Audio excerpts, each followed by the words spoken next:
και στο τέλος παρουσιάζει τον κύριο Good morning everybody.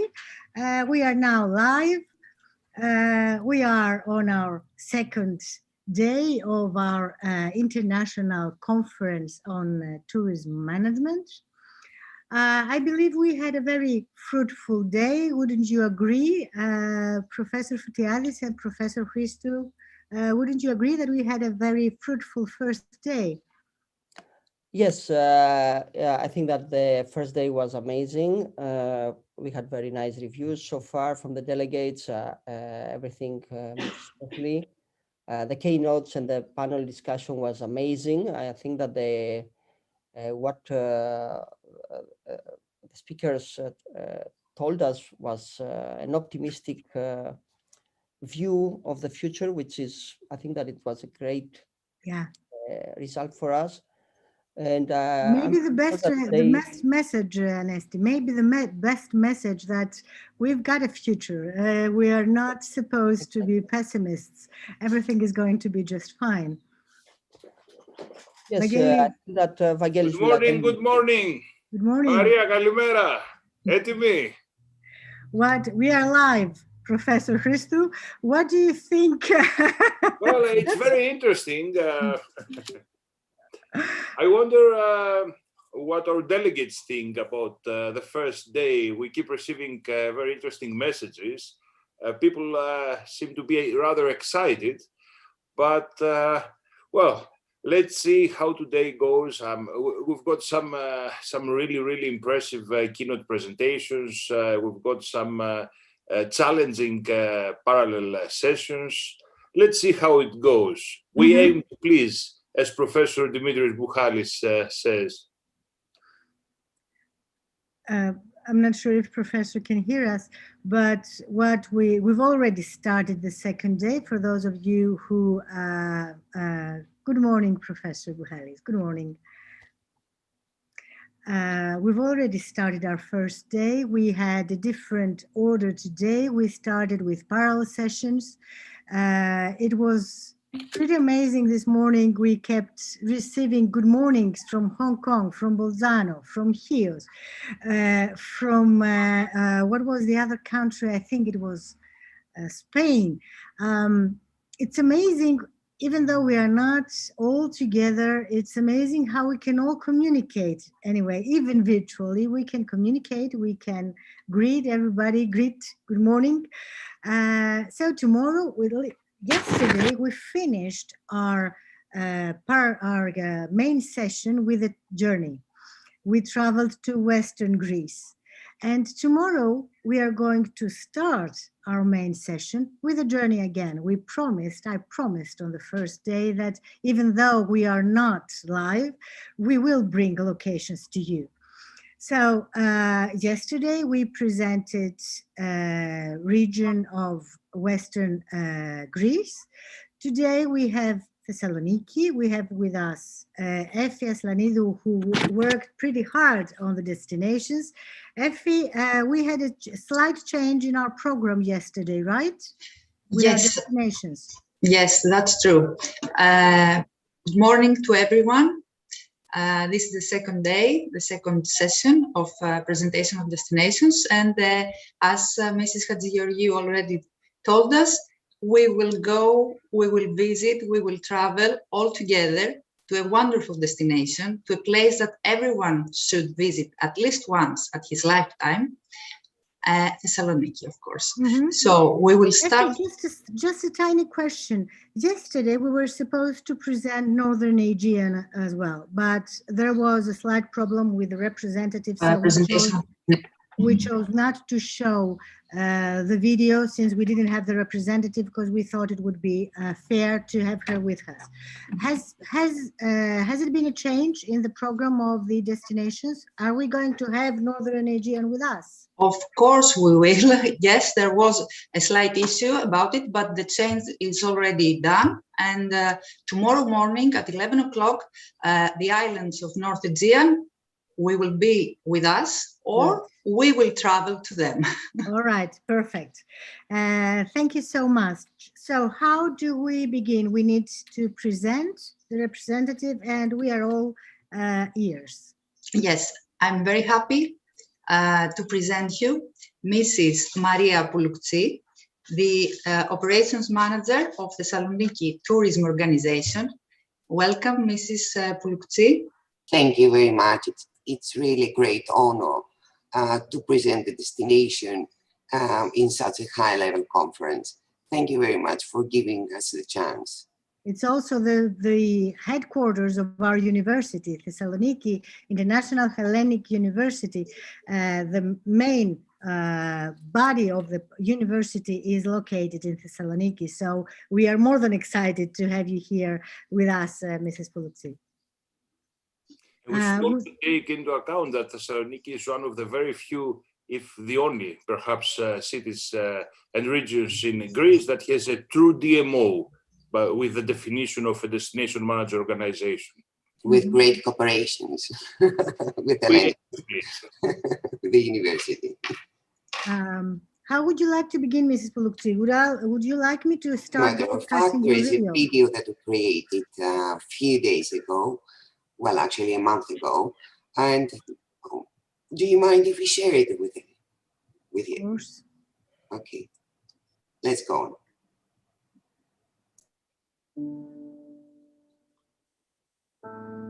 Is it full screen to all of you?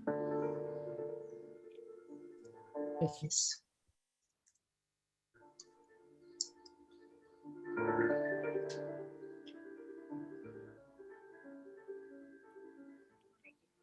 Hello, my name is Eleni and I am from Thessaloniki. Have you ever visited the city? If yes, then I'm going to remind you a beautiful place that you have already seen. If not, this video is what you're looking for.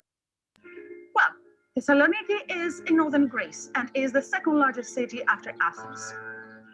With a population of more than 1 million people, Thessaloniki is not such a big city. And this is one of its assets, as especially in the city center, everything is in a walking distance. Thessaloniki is next to the sea.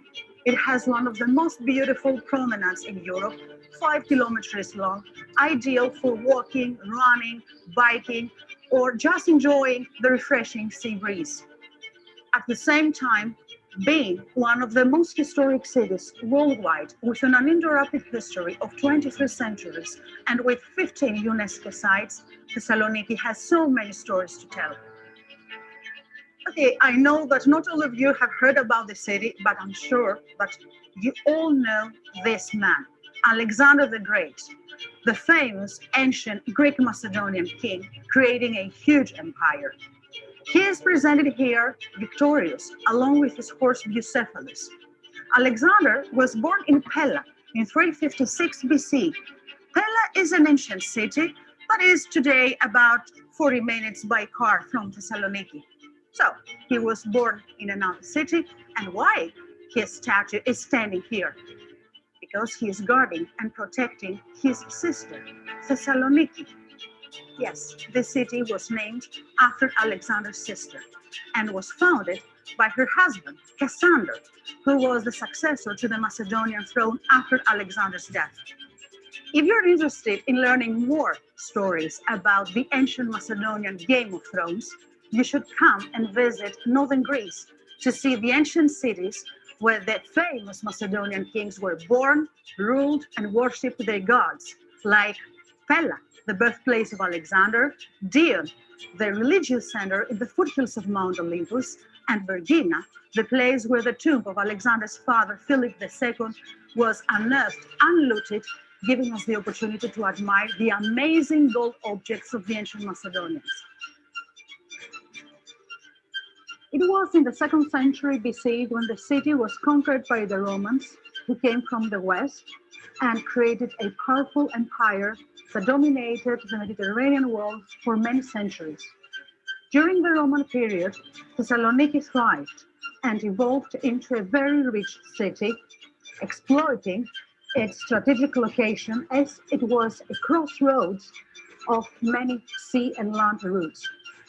The wealth of the important port cities attracted Greeks from other cities, foreigners, retired Roman soldiers, merchants, intellectuals, artists, and even emperors.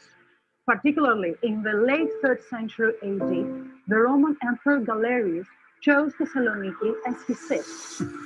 He built an impressive palatial complex consisted of a palace, a hippodrome, a triumphal arch, and a circular temple, the Rotunda, which today is the best preserved monument of that time and a UNESCO site. Few decades later, the Rotunda was converted by the Christians into a Byzantine church and was decorated with some beautiful mosaics of excellent quality. Another very famous emperor that lived in the city for 2 years and was involved in the construction of the city's port and various other projects was Constantine the Great, the first Roman emperor to convert to Christianity, who became the first Byzantine emperor, establishing Constantinople as the capital of the new Christian empire, the Byzantine Empire that lasted for 1,000 years. In 1430, the thriving Byzantine Thessaloniki was sacked fiercely by the Ottoman Turks. The forces of the Sultan Murad II seized the city, destroyed almost all of the houses, public buildings, and churches, and killed thousands of people. The reconstruction of the city began slowly after the conquest, but this time in the form of an Islamic city. The damaged fortification was repaired and circular towers were built in places crucial for the protection of the city.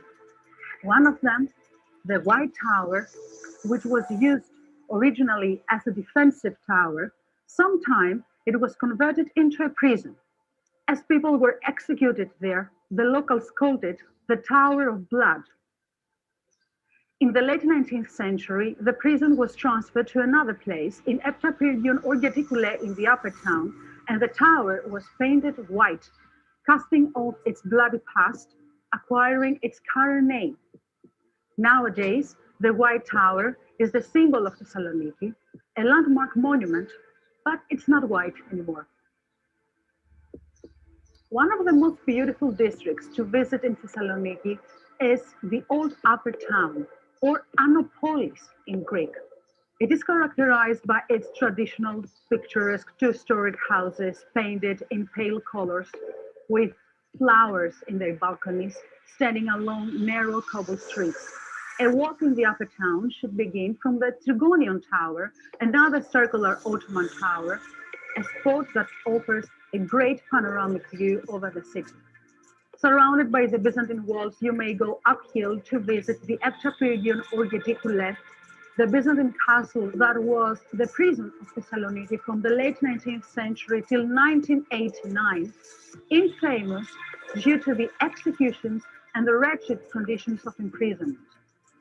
Following the various cobble streets going downwards to the city center, you will encounter, apart from the traditional houses, some squares, Ottoman fountains, a Byzantine bathhouse, and Byzantine churches, which are UNESCO sites, like the monastery of Latadon, the church of Osius Lucas, and the church of St. Nicholas Orphanos.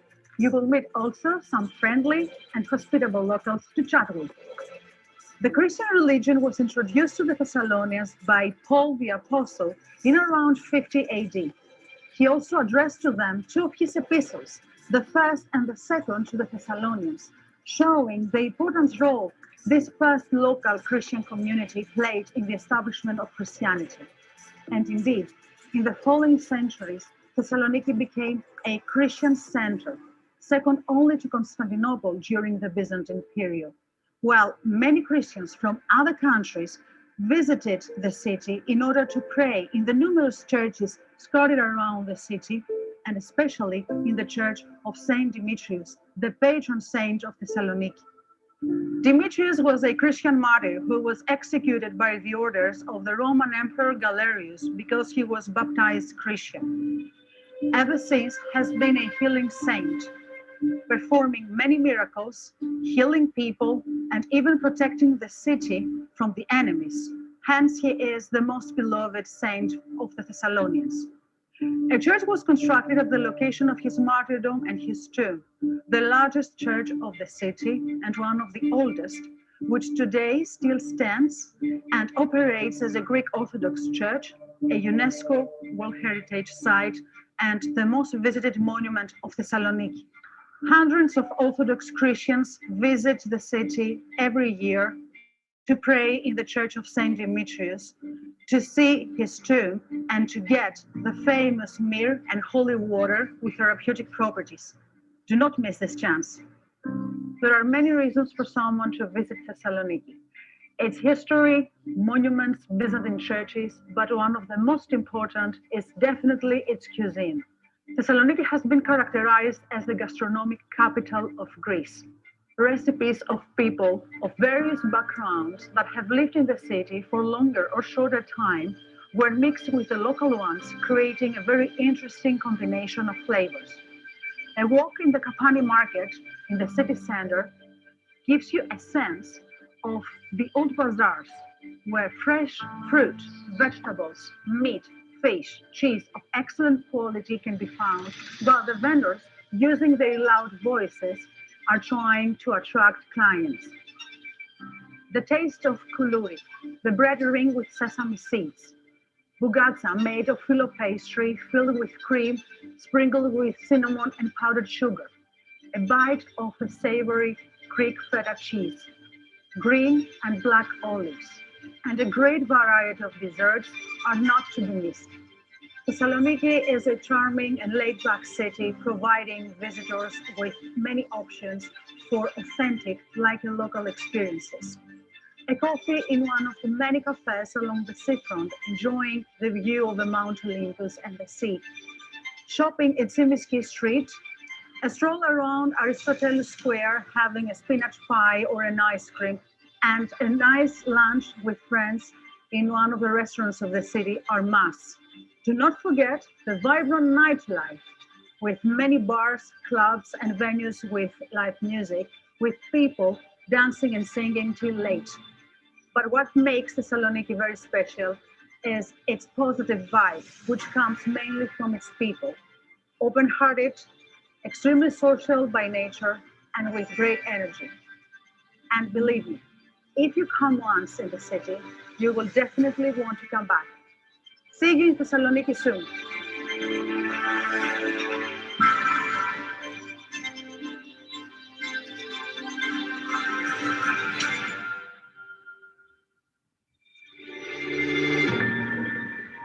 Keep us in your heart.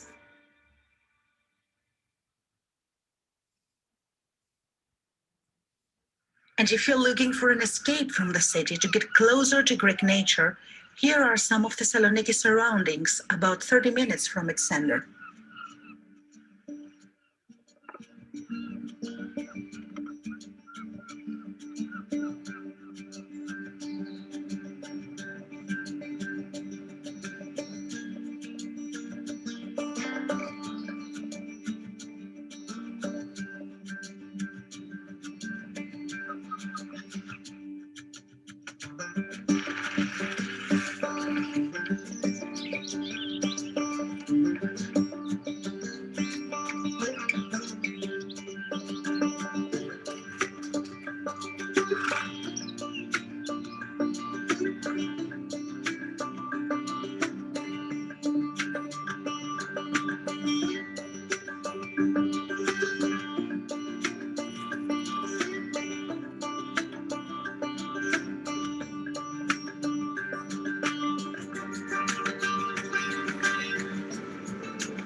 Well, what a history.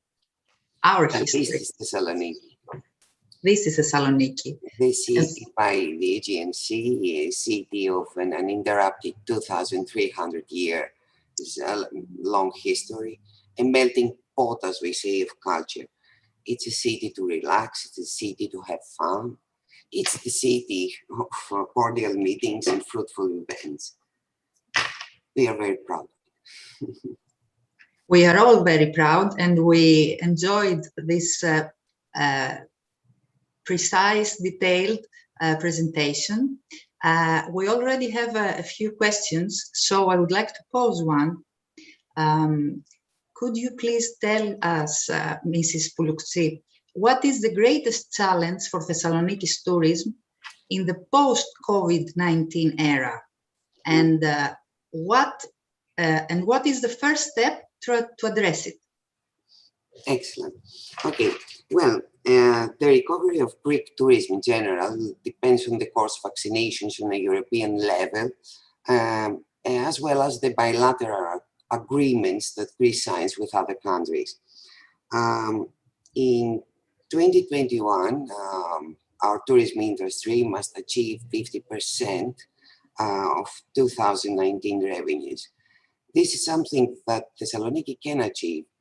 It can achieve that with strict implementation of health protocols, especially at the land borders, since road tourism from the Balkans and Central Europe for Thessaloniki is a priority, is very essential. Thessaloniki Tourism Organization, on the other hand, during the pandemic remained very active. Our aim is Thessaloniki to be among the top choices of international travelers. That's why we decided to go digital. We provided digital material, either videos or leaflets or whatever that we use in our digital campaigns that we do in targeted markets, in specific markets. And I would like to invite you all to visit our site, www.thessaloniki.travel, which is the official portal of the city. It's translated in 8 languages, and we're going to add another one in a couple of days, as well as to visit our social media, Thessaloniki Travel, either in Facebook or Pinterest or whatever. So we will be very delighted if you do so. Perfect. Thank you very much, Mrs. Pouloukti, for your presence. Thank you. It was a great honor. I would just like to add to what Maria just said, that the Thessaloniki Tourism Organization has a long-term strategic cooperation with the International Hellenic University, and in particular with the Research Laboratory for Tourism Tourlab.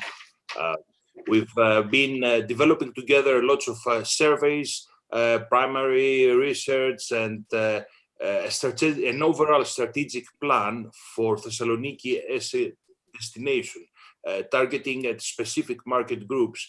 And I have to admit that our cooperation is just excellent, and the tourism organization is doing a great job. As I said earlier, it works. It's probably the only one in this country operating as a true DMO and not just a tourist bureau, a local tourist bureau. We're proud of this. We're proud of this cooperation, and we're happy to continue it in the future for as long as it is required, because after all, our university, as Christina just said, is based in Thessaloniki, and we aim to offer to the local community and its tourism development.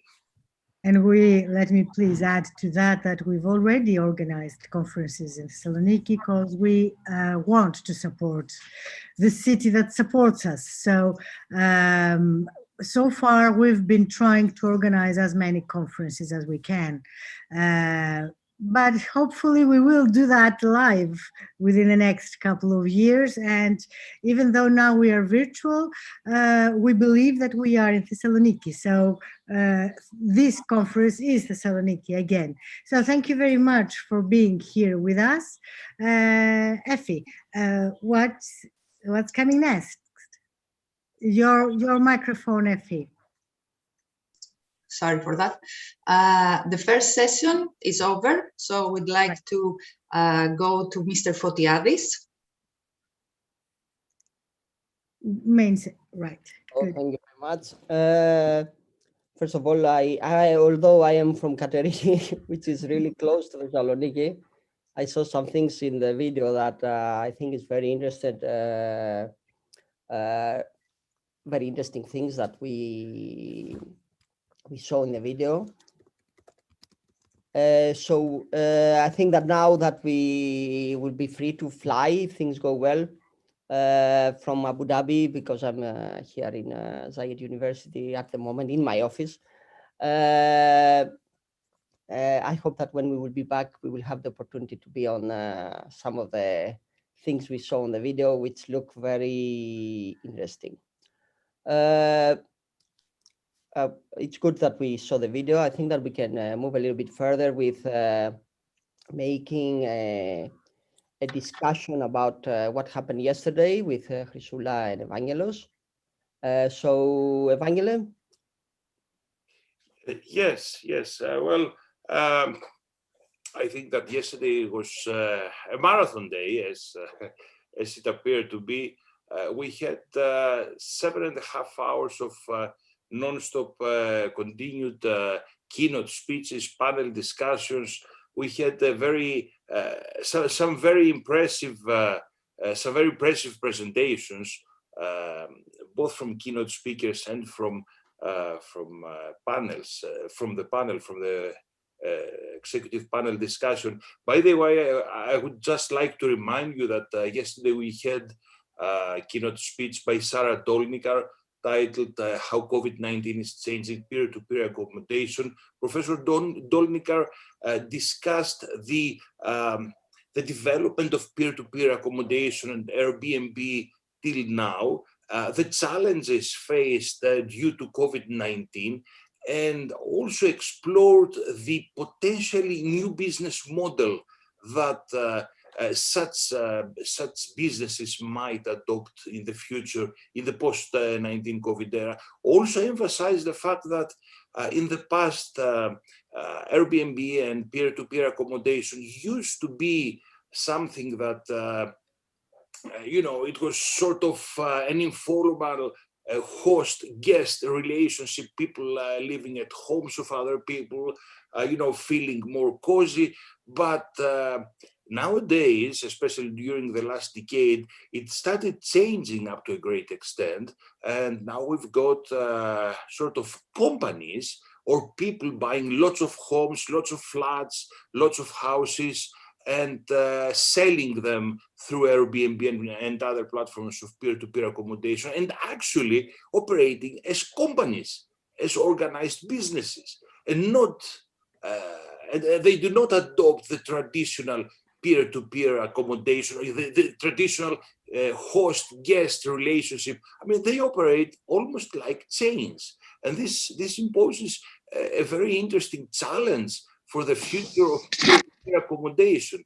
It's also a challenge for guests, because nowadays sometimes they are from one side, the positive is that they find standard quality of accommodation, even through Airbnb, due to these informal chains. But at the same time, the personal contact, the personal touch, living with a local, living with a family at the destination is disappearing. So it's interesting to wait and see how the future of peer-to-peer accommodation will evolve.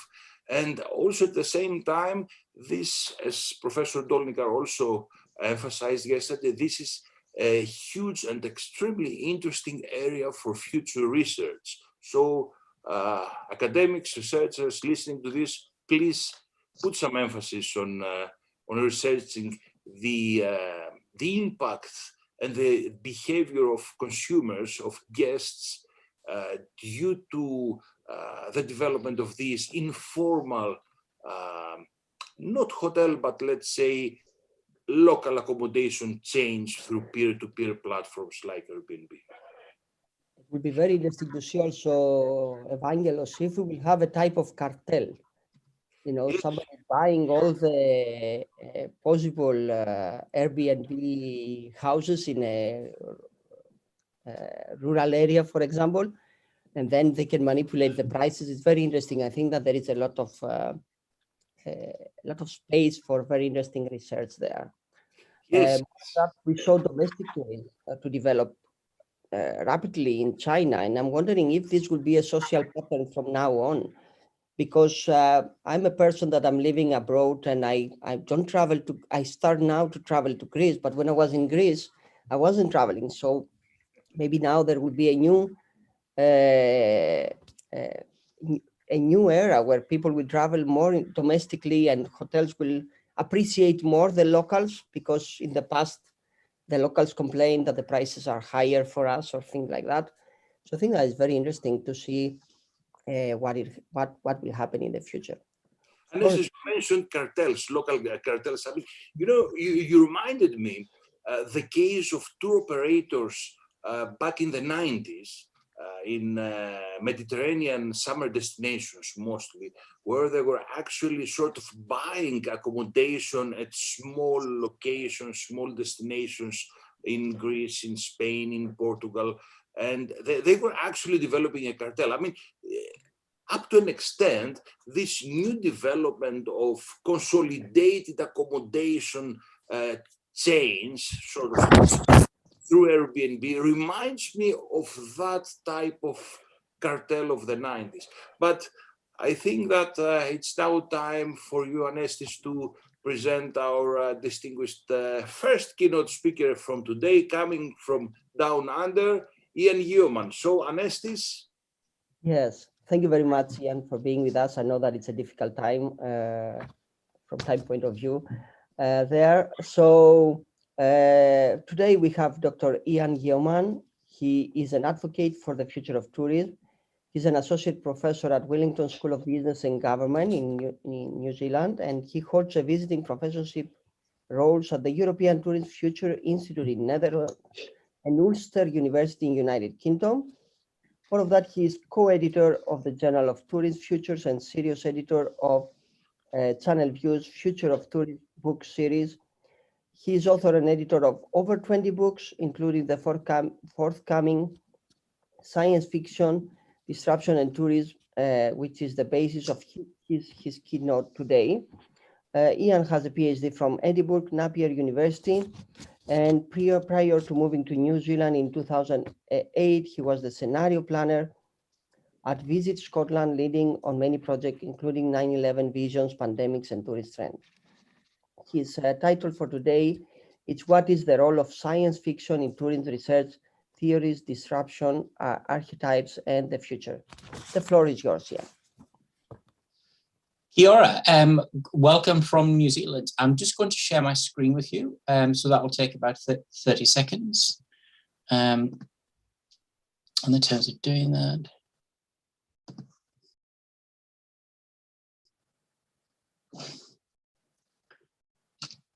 so just something's happened.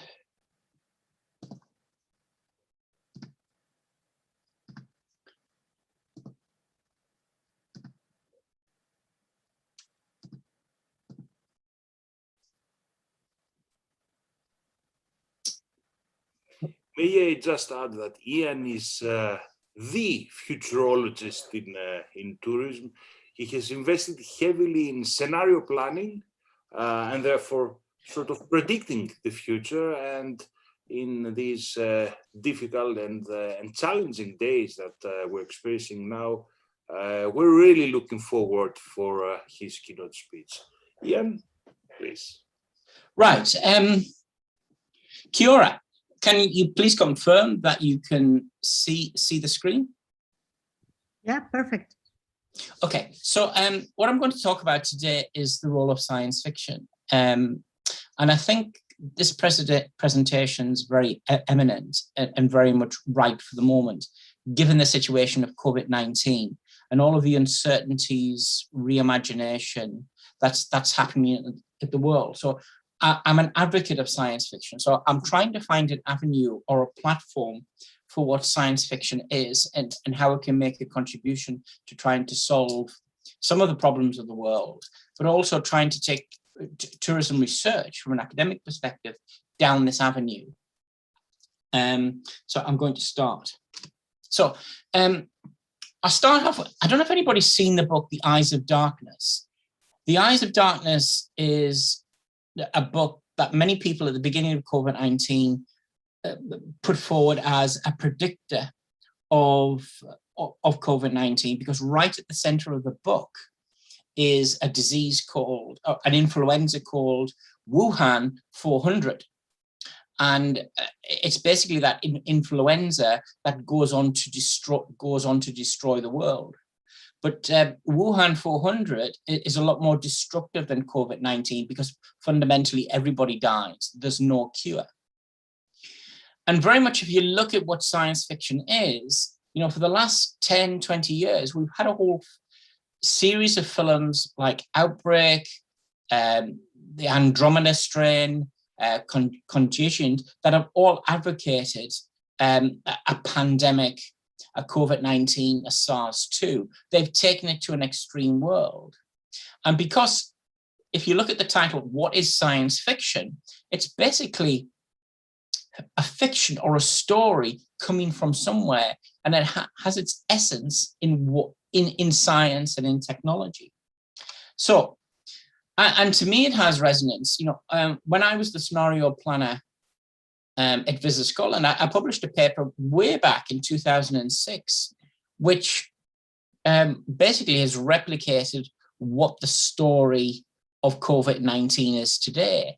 Basically, in that scenario, and in that paper I did with Stephen Page, we basically said, once COVID-19 or SARS-2's arrive, it's what we call 0 day. Everything will close for a number of years. Airlines would stop flying. EasyJet, the Ryanairs of this world would go bankrupt. But fundamentally, it would be air travel and tourism, which would be seen as the catalyst for the spread of the disease around the world, given that tourism is basically a model of mobility. So basically, I never thought this would get to this situation where we are today. But what I'm trying to say is COVID-19 isn't something out of science fiction. It's something that's been in the science arena for many years. So what I want to talk about today is, what is the role of science fiction in futures research, and how can we advocate it, and how can we move on? The starting point has, what is future studies? Future studies as a foundation basically says, no one can predict the exact future, but what we can do is predict a series of futures. And right at the concept of that is the concept of plurality, the concept of multiple futures. That's why it's not future studies, it's future studies with an S. And when you're involved in future studies, you've got to basically stretch an understanding of what the future could be. There's no point in presenting 4 stories or 4 explanations of what the future could be. It has to be in a paradigm or a framework of stretch thinking. So basically what we're trying to do with that, we look for a series of alternatives. And this is Bergman's model of future studies from a conceptual framework perspective, which I tend to use quite a lot. One future about prediction, one future about utopia, one future about prognosis, and one future about science fiction. And all of those have a degree. What is the degree of truthfulness in that future? Or what is the degree of explanation? So when we're going forward, science fiction is basically something that hasn't got a foundation in truthfulness. It's a future which you fundamentally have to explain, because it has low probability, it's unlikely to happen, it's implausible, and it's unclear to many. So how can we use science fiction to frame the future? So the first question to ask is, what is the role of science fiction? And science fiction, to me, is a framework. It's fundamentally a thinking machine. It's an outlet to visualize what could be. It's that fundamental question, what if? And that's very important, because in today's world, we need to move beyond plausibility. We need to think about the impossible. What could happen? How could it happen? And push out the boundaries.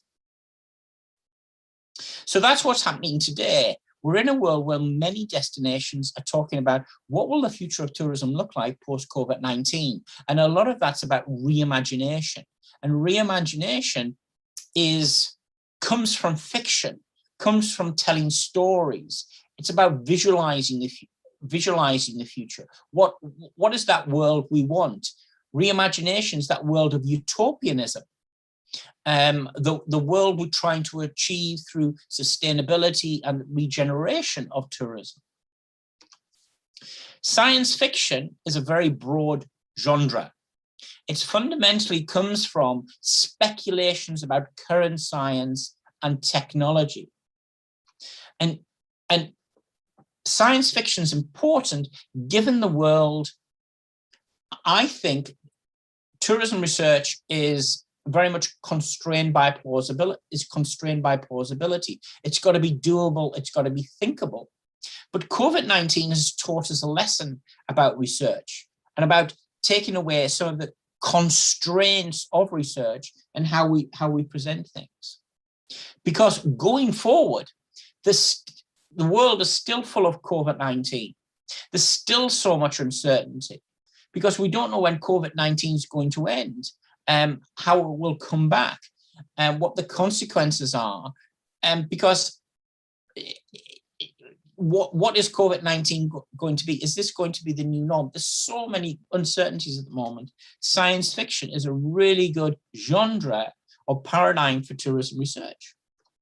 So the basis of today's talk is basically about my forthcoming book, which has just gone to the publishers. And it's an edited book, which is basically science fiction, disruption, and tourism, which I've co-edited with Una McMean-Beatty at Ulster University and Marianda Singala. And that's a new book from science fiction. So what I'm going to talk about is where has that book taken us in the terms of theory? Because we live in this academic world where what we present and what our research is has to have a foundation. And many people dismiss science fiction because it's speculation and it's make-believe. So what I'm going to talk about and what the findings of the research in that book were is we've tried to develop a theoretical framework of science fiction. And what we've taken is an ontological and epistemological approach to understanding tourism research about the future and its relationship to science fiction. So we fundamentally asked, what is the story? What is the foundation and what is the story of science fiction research? Ontological research, ontological from a top-end perspective, what we believe, characteristics of knowledge in the terms of epistemology, how is the future of tourism portrayed and where it goes, and the final one's about archetypes. How can we take theory and turn it into something in the terms of developing frameworks? So that's what I'm going to talk about first of all. So from an ontological perspective, it's important to establish what is the connection between ontology, belief system, and science fiction. So right at the heart of that is science fiction is not about truth. Science fiction is not about strong signals. Most science fiction research and most stories that use the science fiction paradigm as it's a what if question. It's a question, how could it happen? You need to explain this future to me and the way it's going. So fundamentally, science fiction has explanatory claims. It's based upon a series of weak signals, a series of assumptions, and it needs to be interpreted. And the classical example of that is when Steven Spielberg pulled together and wrote, when Steven Spielberg directed the film for Minority Report, he wanted to find a connection between future technologies that are portrayed in the film and science fiction. He wanted to say these are the technologies which will probably happen in 2053, which is when the film is set. So what he did, he brought 20 futurists together from the leading companies, from the Googles, from the Microsofts, brought these futurists together and said, what technologies have you got in the laboratory which could be portrayed in the film? And very much the storyline of Minority Report, when it was published in 2002, many of these technologies have come true. Many of these technologies are happening now. And the classical example are touch screens that are happening. So basically, from an ontology perspective, science fiction is about explaining the future. From an epistemology perspective, what are the forms of knowledge? What are the characteristics of science fiction research that is portrayed? To start off, we accept that science fiction is about many futures. It's about different worlds. And one of the concepts that's important in science fiction research is the concept of cosmic pluralism, where we accept there are other worlds. So the classical perspective of that is in the film War of the Worlds. There's planet Earth in its world, but we accept there are other worlds out there. There are other peoples and other beings living on other planets. And this plurality of a future takes us into what is real and what is unreal, how we create other worlds. And if you look at the film Avatar, it's all about you as an individual going into another world, creating another future, creating another world. So science fiction accepts plurality. It accepts other viewpoints. It accepts there's multiple futures. Without doubt, science fiction in the films that are out there, so for example, there's two films here, World War Z and the TV series Westworld, are all about disruption and transformation. Westworld is all about the concept of technological singularity. It's all about the technologies and how disruptive they would be and how they would change the world.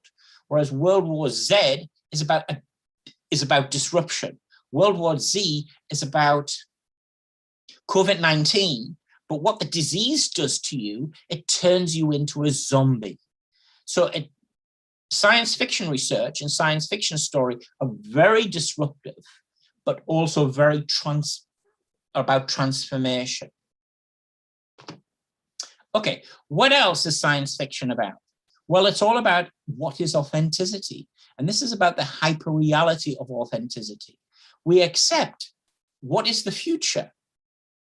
Is it an authentic future or an unauthentic future? Is it a fast future? Basically, we say that this is how I see the future.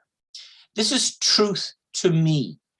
This future is what I see. It's something that's very authentic. This takes us into other concepts from a philosophy perspective in the separation of reality and time. What is real and when does real become true? And that's what's happened with technological aspects, things like mixed reality, augmented reality, virtual reality. At one time, they were seen as very much about science fiction, but to others, they're happening now. They're changing tourism and they're changing how we play and what we gaming. If you look at the film as well, Star Trek is a film of the 60s and the 70s, it's a TV series. But many of the technologies in Star Trek have actually come true. So a classical example is the tri-recorder of Dr. McCoy or the communicator of Captain Kirk. So it's all about the hyper-reality of authenticity. Other concepts, fundamentally, science fiction research is dominated by dystopia. And dystopia is all about dark tourism and death. It's all about death. It's all about misery. It's all about the horrible things in the world. But to a certain extent, dark tourism is a huge product, a huge field of study within tourism. Why else would you go to Chernobyl today and take a tour? That consumer, that tourist is interested in death, is interested in destruction. So Chernobyl is all about that. But at the same time, dystopia is just one side of topia. The other side of topia is utopia. And that's all about science fantasy. That is the world of Walt Disney. That's a world of happiness. That's a world of Harry Potter in the terms of happiness and the other side. But when we came to do this research, science fiction, as separate from science fantasy, is dominated by this. So we've changed with the word. We've come up with a hybrid, which is dystopia with a T, in the terms of science fiction research fundamentally represents dystopia, but has elements of utopia as well. Another concept associated with science fiction research is the concept of liminality. So this is some research that I've been doing with Professor Albert Postman at the European Tourism Futures Institute. And it's a representation of a series of 4 scenarios that represent where will COVID-19 go. And we don't know. We don't know how COVID-19 is going to unfold. There's still too many uncertainties there. But from a liminality perspective, you are right at the center of this 2x2 scenario matrix. But you don't know where you're going, because liminality is going from somewhere, but you're going into an unknown. Liminality is about going forward with high degrees of uncertainty. You don't know where you're going to end up. And that's the present situation with COVID-19. We have 4 scenarios here, and the future in 2030 could be about Crazy Rich Asians. It could be about this side of paradise. It could be the colony. We don't know what we'll get. So it's about this liminal world, the world of uncertainty, the world of the unknown as our journey takes us. The other thing about science fiction research, all science fiction research has to have a degree of skepticism. It's got to have a degree that I don't believe it. It's got to have a degree of fallibility. And that's really important in futures research. And if you look at the work of Jim Dayton at Hawaii University, skepticism is really, really important. You've got to have one scenario which is unbelievable, which you will reject. And very much science fiction is about weak signals, the unbelievable. It's about trends and ideas that are very embryonic, just starting out. They're not mainstream yet.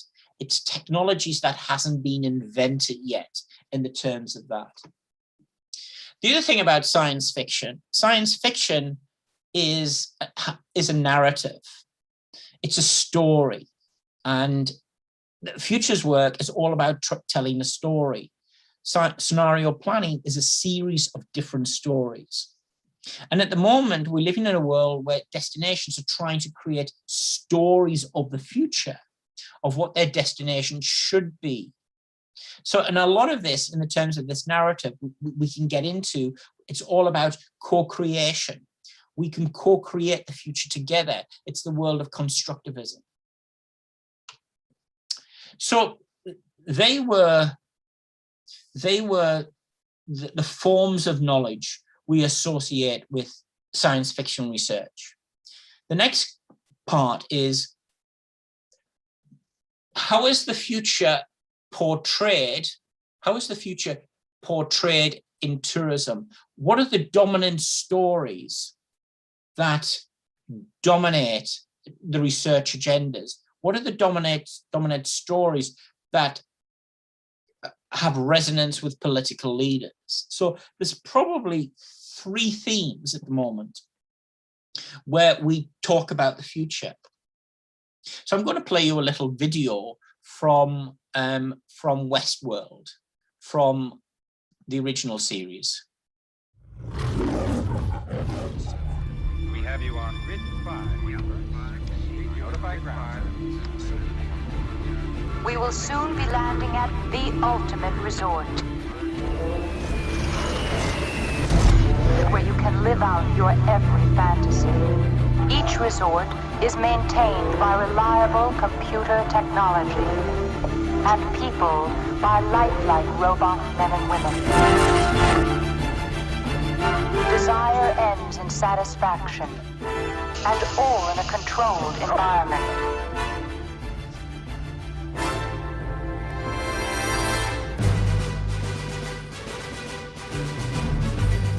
Oh, I love this place. There's a lot to do here.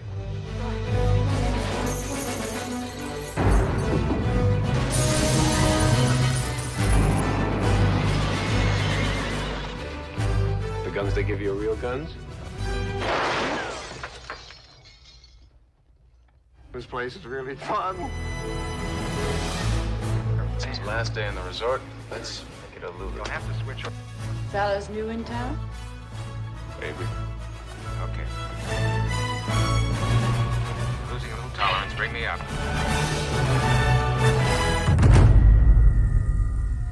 They're not responding. Should we cut the main power grid, sir? It'll kill the light. Shut it all down. Shut it all down. Shut down. Shut down immediately.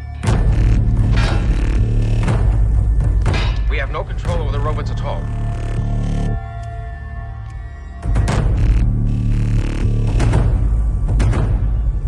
Raw. Oh my God.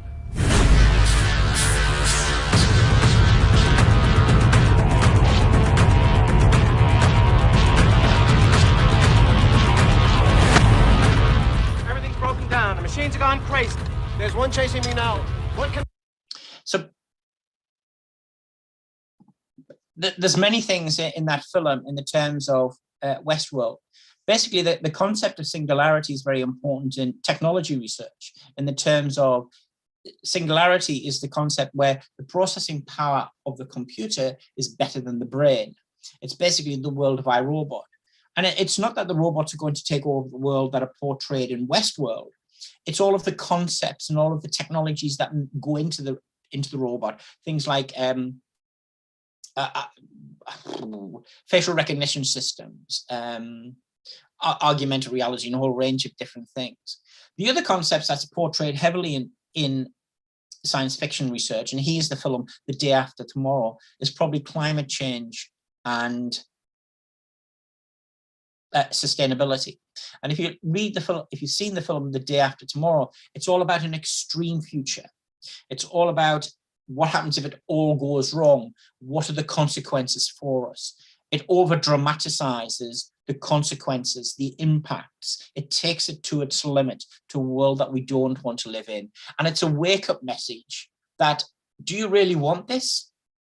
Prepare for climate change, action climate change, etc., etc. So it's using very much these films, these genres, to drive research agendas, to drive change.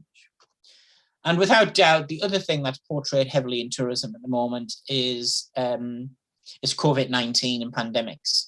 You know, if you do a quick Google, there are 72,900 papers published on COVID-19 and tourism.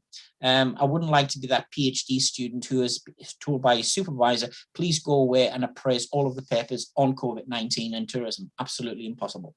So, but COVID-19 is heavy in the tourism area.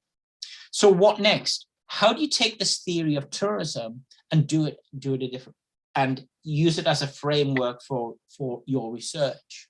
Well, we do that through archetypes. using science fiction as a metaphor for the future to develop a framework, to develop a visualization of what the future could be. And there's a number of good papers out there of books that take this perspective. If you look at Brian Johnson's book called Science Fiction Prototypes, Brian was the chief scientist and futurologist at Intel. And Intel used a lot of science fiction films and science fiction metaphors or archetypes to frame what is the future of technology, and very much to look at technology that was about weak signals or technology that hadn't been invented yet. A more recent paper published in the journal Futures by Fergani and Song identifies 6 scenario archetypes, which is very much worth a read if you want to get into science fiction and scenario planning and how to take science fiction into your research.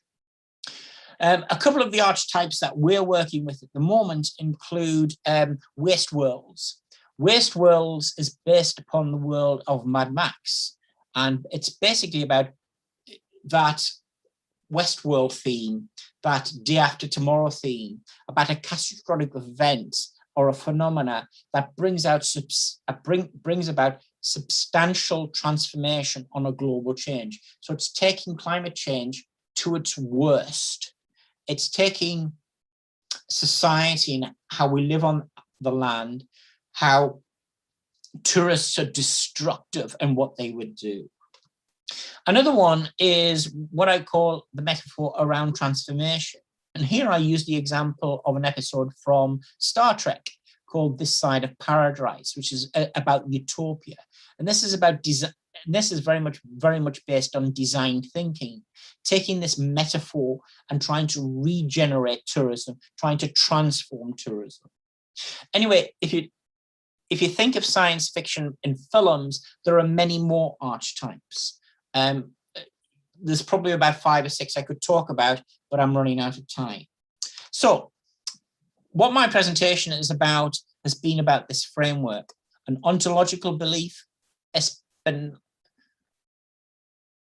forgotten the word, epistemology, the portraying of tourism in science fiction, and what are those archetypes.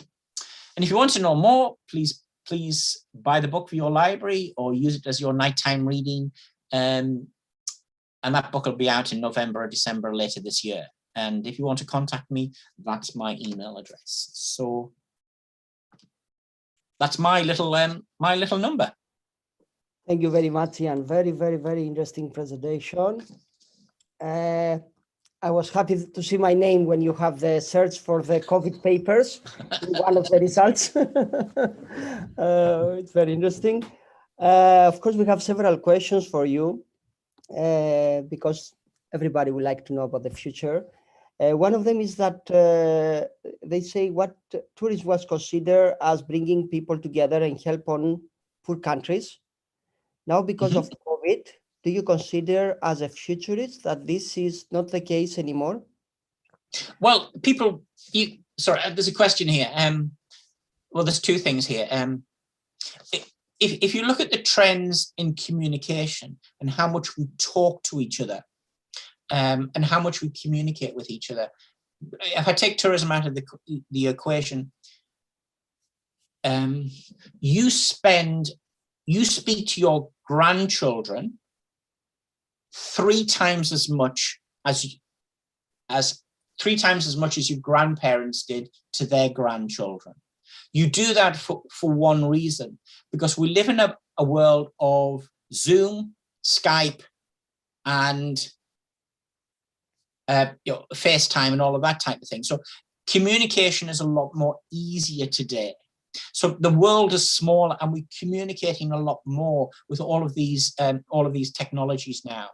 But the thing that's missing is, mobility, and we're missing that to get there.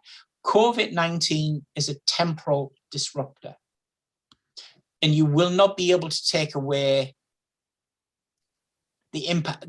And when it's something that's temporal, it will disappear. So we will be traveling again. We will all be going to Greece for our holidays, but we don't know when, because it's such a strong industry, and we've got that passion. And one of the scenarios I've been working with is called Crazy Rich Asians. And Crazy Rich Asians is all about pent-up demand. Basically, when COVID-19 comes to an end, all we want to do is party, party, party. It's hedonistic experiences and speaking to people again. And, you know, New Zealand's been very lucky.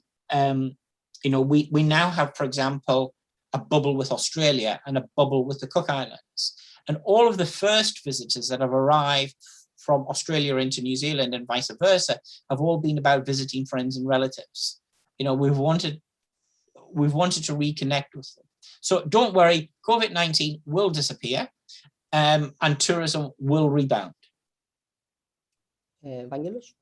We've got another question from quite a few delegates, and it sounds interesting. Well, I have to admit, Ian, that's a fabulous presentation. I really enjoyed it. Well, the question, I tried to combine lots of questions, in fact, and came up with one question, but they're all focused on the same thing. Destinations telling a story, dystopia, dark tourism, show-themed tourism, co-creation. Well, doesn't all this sound like, you know, living and operating in the experience economy? Is this really future or it's present? Well, again, but that to some people, there's no such thing as the future.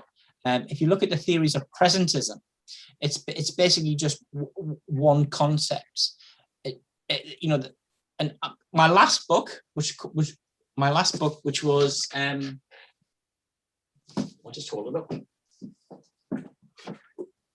If you can see that, that was my last book, which came out last year in 2019, which was called The Future Past of Tourism. And basically that book told the story that the history of tourism is the same as the present, and the history of and the past of tourism is just what the future is. So the experience economy has been around since the beginning of time.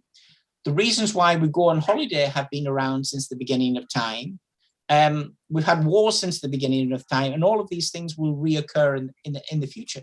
The only thing that's changed in the last 100 years, there's more tourists, you know, 25 million international arrivals in 2050, 1.2 billion international arrivals in 2019. There's just a lot more middle classes. And the other thing that's changed, it's accessible, and there's a lot more middle classes in the world. So we will continue to do that. The reasons why people go on holiday will always be the same: families, beaches, and chilling out. Thank you very much, Ian. We've got something like the past of the future or the future of the past. It sounds very interesting. It is, yes, it is. So understanding the history of tourism is so important for understanding the future of tourism. And if you look at if you read it, if you pick up if you picked up the daily newspaper of what Athens was like in 1830, and all of the issues and what people were talking about, they're probably the same issues of today, and they'll probably be the same issues of tomorrow. That's right. Thank you very much, Ian. That's very interesting. Thank you. Thank you. Thank you very much. Let's move to the next keynote speaker. We have the pleasure to have Professor Stanislav Ivanov. He is a professor and vice rector at Varna University of Management in Bulgaria, and director of Zangador Research Institute. Professor Ivanov is the founder and editor-in-chief of two academic journals, the European Journal of Tourism Research and Robonomics, the Journal of the Automated Economy. His research interests include robonomics, robots in tourism and hospitality, the economics of technology, revenue management, destination marketing, tourism and economic growth, political issues in tourism, etc. His publications have appeared in different academic journals, among them Annals of Tourism Research, Tourism Management, International Journal of Hospitality Management, and other journals. Dear Professor Ivanov, the floor is yours. Thank you so much. Okay, can you confirm that you see the screen?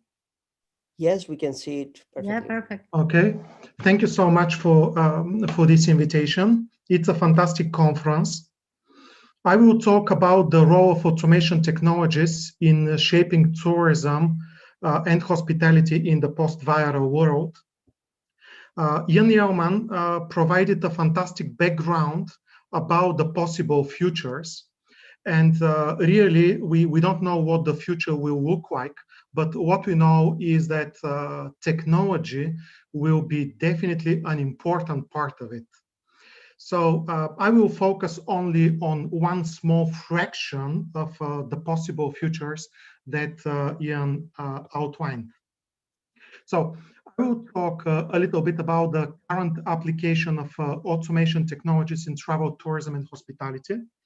Then we'll focus on biosecurity and pandemics like COVID-19 as a driver of automation in travel, tourism, and hospitality, and how we can use automation technologies for providing a physically distant service delivery system. So what automation technologies do tourism and hospitality companies use, and which they could use? Let me just try to minimize this one. Okay, I think it's better now. Companies can use a lot of a variety of different technologies. For example, they can have kiosks for check-in. They can have digital receptionists, which are something like chatbots on steroids. They can have room service delivery robots. By the way, this digital receptionist was developed by a Bulgarian company, while the robot you see on the right is one of the first robots to be introduced in the European hotel industry, and it was introduced by Best Western Premier Sofia Airport in Bulgaria. We can also have different kiosks in restaurants, conveyor belt restaurants, or robots which can be used for entertaining guests in restaurants or for waitering services. We also have technologies that deal with face recognition, like these automated gates at Gatwick Airport, or for automated check-in at airport. We have robots that can be used as curators in museums. And of course, we can have virtual augmented reality to create experiences for tourists. Voice-activated devices become more widely used as the natural language processing technology is improving. And of course, chatbots.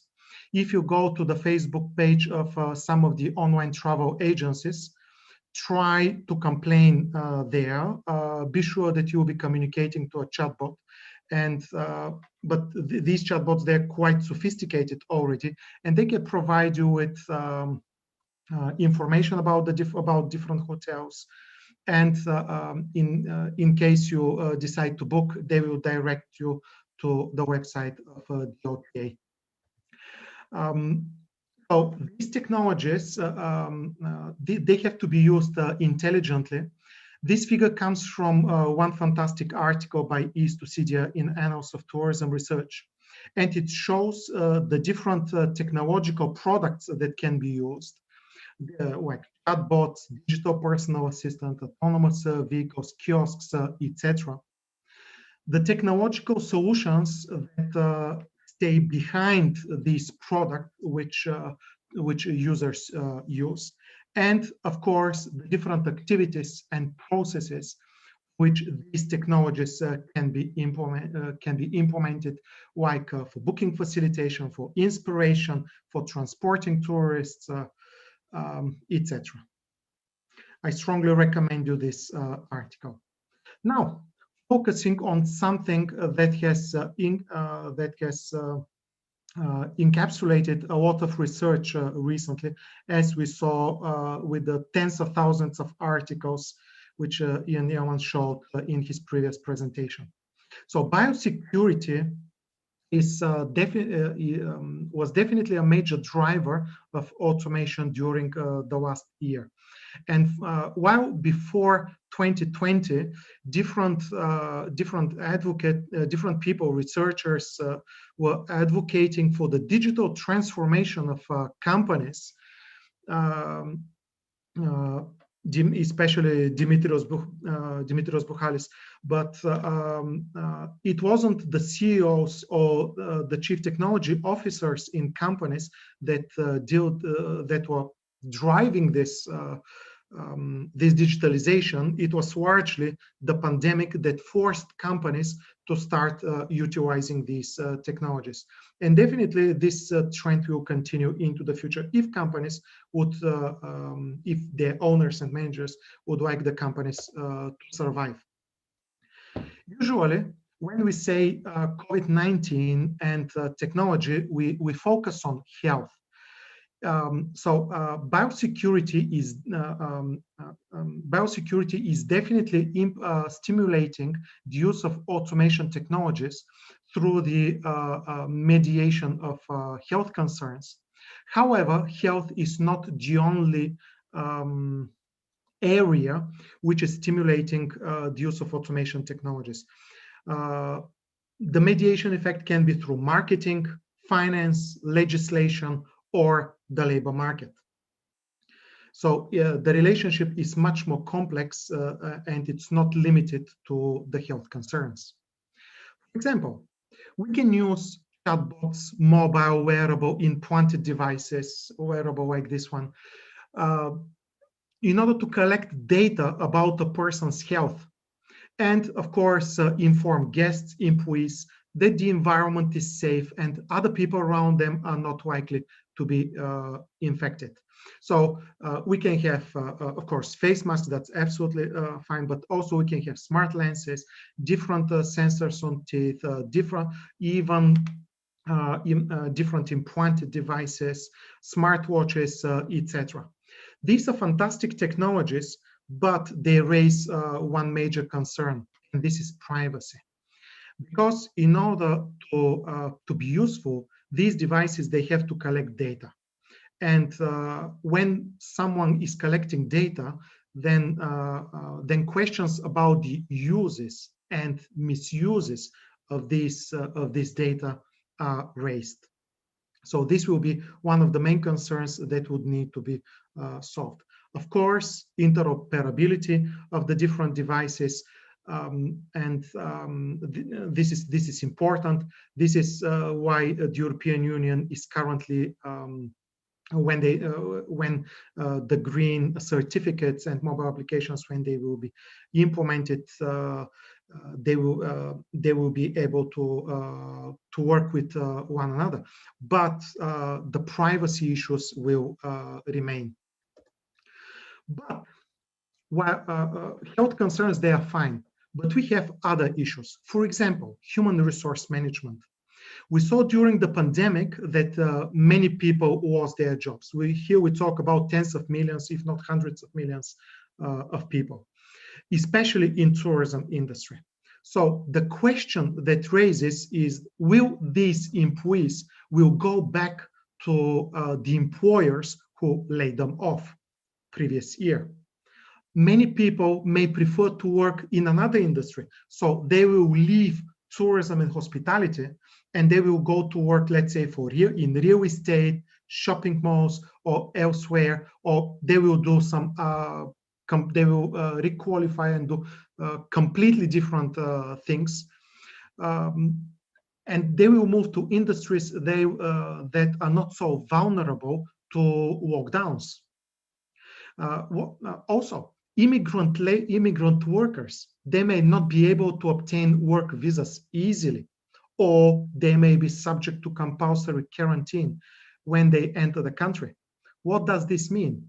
It means that actually the labor supply in tourism and hospitality in the near future may shrink in the post-viral world. This will, of course, have significant implication on tourism and hospitality programs. But my main concern is that the pandemic is changing the appeal, is decreasing the appeal of tourism and hospitality, meaning that the labor supply in the future will be smaller than it was before the pandemic. So what will be the role of automation technologies here? Practically, automation technologies will need to compensate for the lack of sufficient labor force on the labor market. Probably they will not replace the human employees that are already in the industry, but they will compensate for the lack of sufficient labor that is on the labor market. Also, COVID-19 challenged the corporate social responsibility claims of large corporations, travel, tourism, and hospitality companies. If we look at what happened last year in March, April, large corporations, online travel agency, hotel corporations, they were among the first to lay off employees when they saw how their bookings were canceled, how their future bookings were canceled. So what will be the role of automation here? Tourist companies, they may consider automation technologies as a way to minimize their dependence on human labor and potential layoffs in the future and negative word of mouth. Practically, companies that use automation technologies in case of lockdowns, in case of some economic recessions, not necessarily caused by pandemics, when there is a decrease in demand, they may not need to lay off so many employees. Definitely the number of employees they will need to lay off will be much lower than in the case when they do not use automation technologies. But the potential word of mouth losses, the negative reputation that they will get will be decreased. Automation technologies can provide an additional source of competitive advantage for tourist companies in the post-viral world. For example, moving from high touch to high-tech services. Of course, this does not mean that we have to automate at all costs. Some things they should not be automated. We can automate back of house operations, but for front of house operations, we need to consider what is the positioning of the company, what is the size, the financial resources, customers' preferences, etc. And we may also give customers a choice whether to use automation technologies, whether to receive automated experience or a high-touch experience. Although this is not necessary. Definitely we shall have different versions of companies with different degrees of high-tech, high-touch mix in their operations. From a financial perspective, the COVID-19 pandemic will force owners and managers of the surviving companies to search more aggressively to decrease their fixed costs. We were seeing this before the pandemic, but after the pandemic, this will probably be aggravated, and the cost focus will be there. And a company with a high degree of automation has fewer employees compared to a company with low or no automation that serves the same number of customers. This is because automation technologies expand the service capacity of companies. This means that a company with a high degree of automation has lower labor costs and lower fixed costs. This means that automation technologies will, their role here will be to decrease the fixed costs of companies, which also means that they will, that a company may have also lower break-even point. And automation technologies, from a financial perspective, they decrease the cash outflows of the company and help the company remain liquid. From a legal perspective, Travel, tourism, and hospitality companies with high automation would not need to deal with rigid labor laws and negative publicity when they fire employees during a pandemic. European legislation and legislation in many countries, it's quite rigid in terms of terminating the labor contracts. But how do you fire a robot? Easily, you just switch it off. Or in case of using a robot as a service, so renting rather than buying the robot, what you can do is just terminating the contract with the robot supplier. That's it. You don't need to deal with labor legislation. And who cares whether the robot will be turned off or turned on outside of the company? Very few people. But when the company starts to lay off employees, this will cause serious negative publicity. But also the company will deal with labor regulation. Again, from a legal point of view, legislation in the post-viral world may force travel, tourism, and hospitality companies to consider the use of biometric technologies for measuring the health status of employees and tourists in real time, to decrease their service capacity.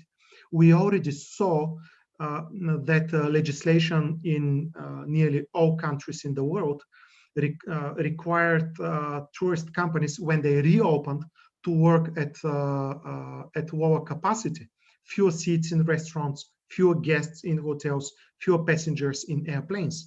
But what does this mean from an economic perspective? Practically, by decreasing the capacity of the company, you distribute the fixed costs of the company among fewer guests, which means that the cost to serve guests increases. And when you increase the costs, you need to increase prices. So, and guests do not want to pay more for to have or at least significant increases in their prices if this is not reflected in the quality, the experience, the security of the product that they receive. So definitely, the health and safety measures that are likely to add costs of running a business, which means that the companies will have economic stimuli to automate many tasks in order to remain competitive on the tourist market. So companies may use such technologies like biometrics for measuring temperature. So this is one sexy photo of me in a hotel just 25 kilometers north from where I'm located now. Before you enter, your temperature needs to be measured, and if it is below 37 degrees, you can enter the hotel. We can use also robots for disinfection, but of course, people that operate the robot and tourists should not stay in the room because it may cause damages on their bodies. Companies can use automation technologies to enforce physical distancing, so to deliver, for example, for food delivery without involvement of people. But also automation technologies, they can be useful to facilitate social connectedness. Besides a robot, we can have also chatbots that can be programmed to help tourists and hospitality employees feel connected.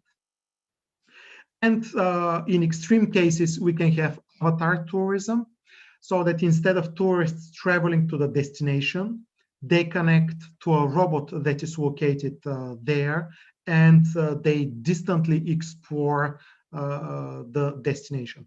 Of course, we need fast internet on this, 5G or even 6G, in order to this to happen in a smooth way.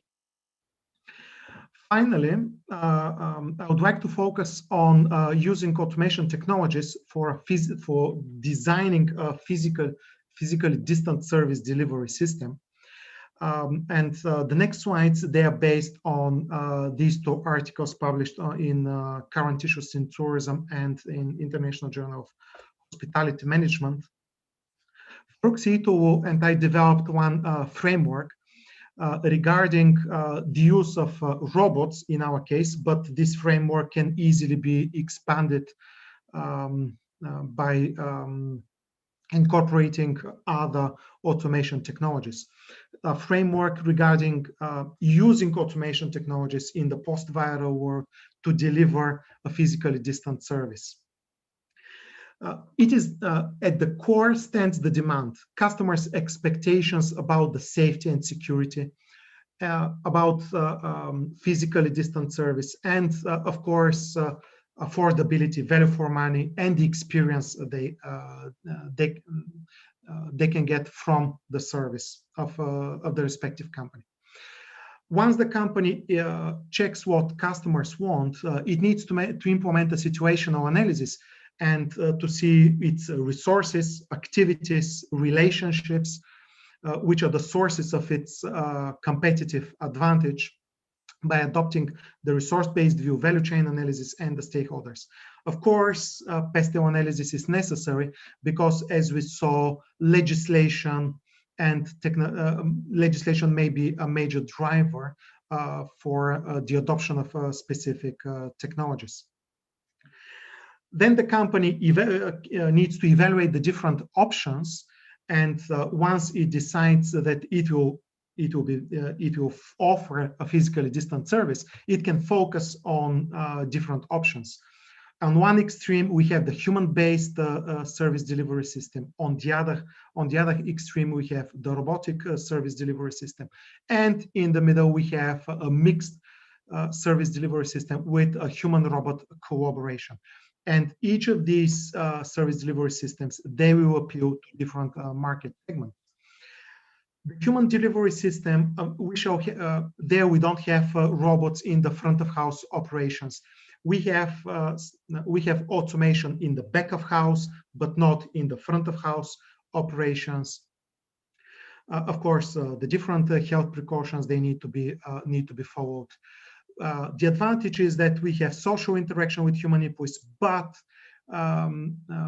there is some risk of transmission of infections, etc.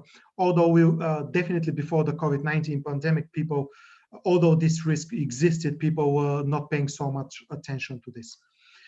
In the robotic service delivery system, or the automated service delivery system, automates the front of house operation, automates the back of house operation, limited human involvement mainly in the back of house, and its advantages and disadvantages are definitely the opposite of the human-based service. And in the middle, which from my humble perspective is probably the optimal one, we have a human-robot collaboration, and some of the activities are automated, other activities are not automated. But the customer also has a choice whether to be served by automation technology or to have humans there. Finally, I would like to emphasize that biosecurity stimulates automation technologies. That's absolutely true. But we should never underestimate the power of economics, because economics is what makes automation feasible. If the numbers at the end of the day do not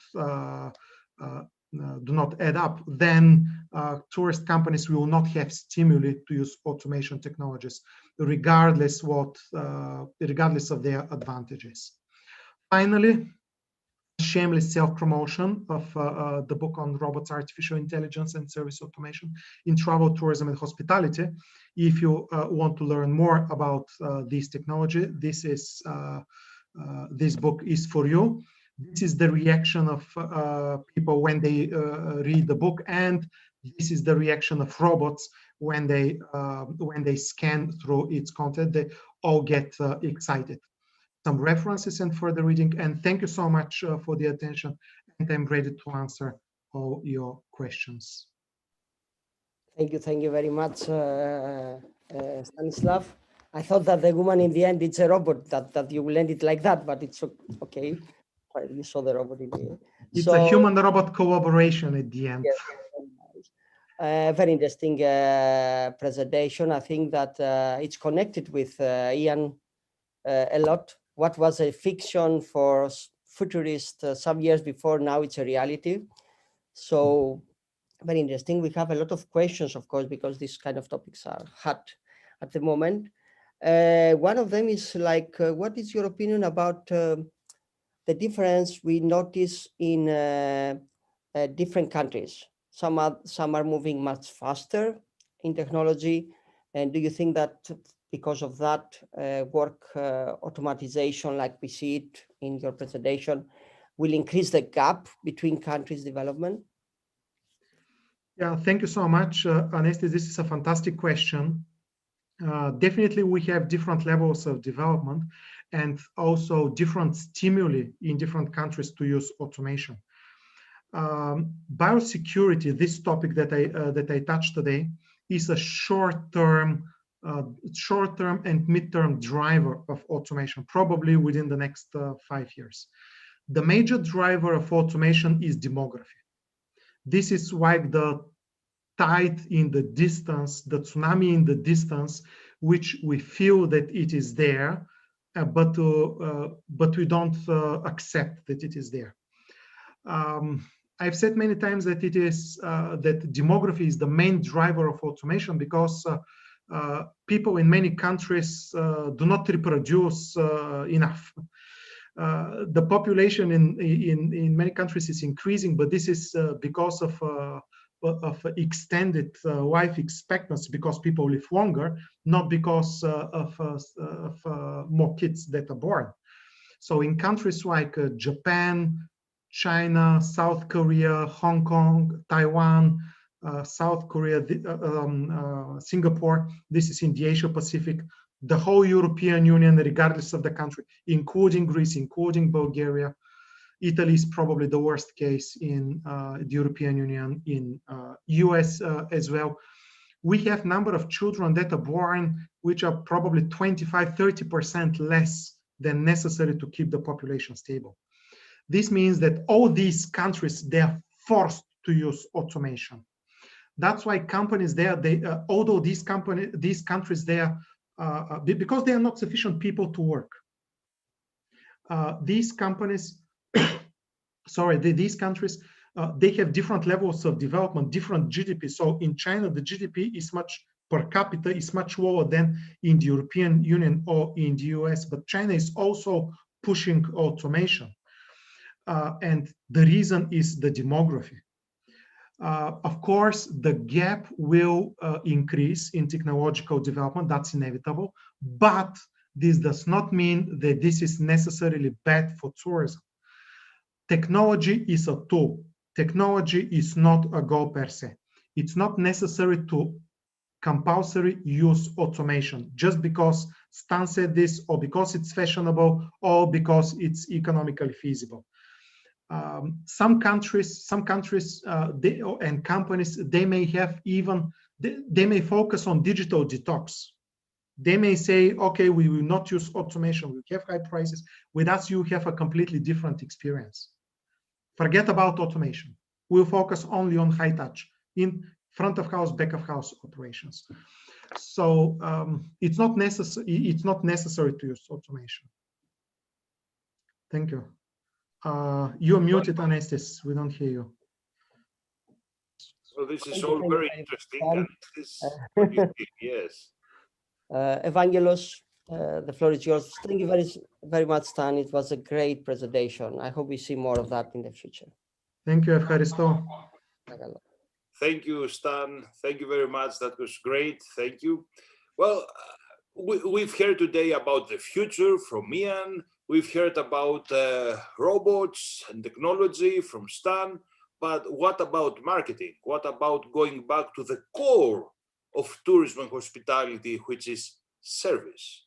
So let's explore service failure, service recovery, and branding in tourism by one of the top branding experts and researchers, academics globally.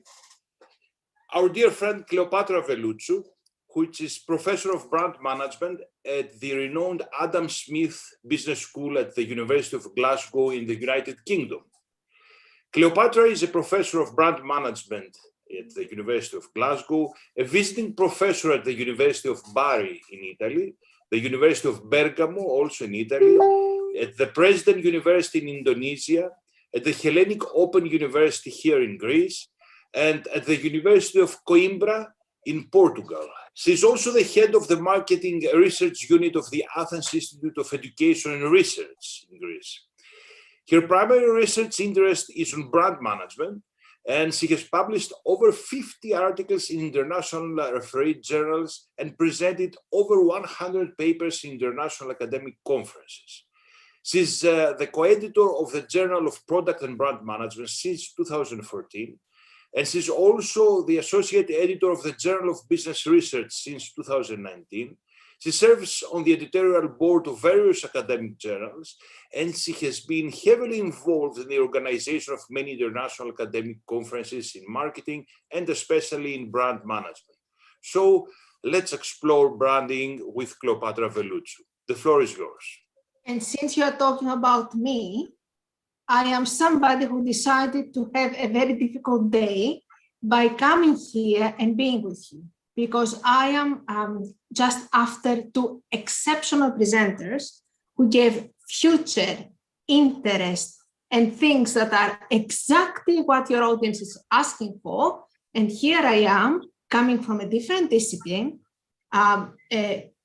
outsider, to talk about what I know. And what I know might be of interest to some of you, I hope. Indeed, my area is, give me a second because this doesn't seem to work, is brand management. And I am a professor of brand management in the University of Glasgow. So the thing that we have in mind is the past rather than the future, because I work in the Adam Smith Business School, which is at least not a new name. We know Adam Smith as somebody who is very classic, if you know what I mean.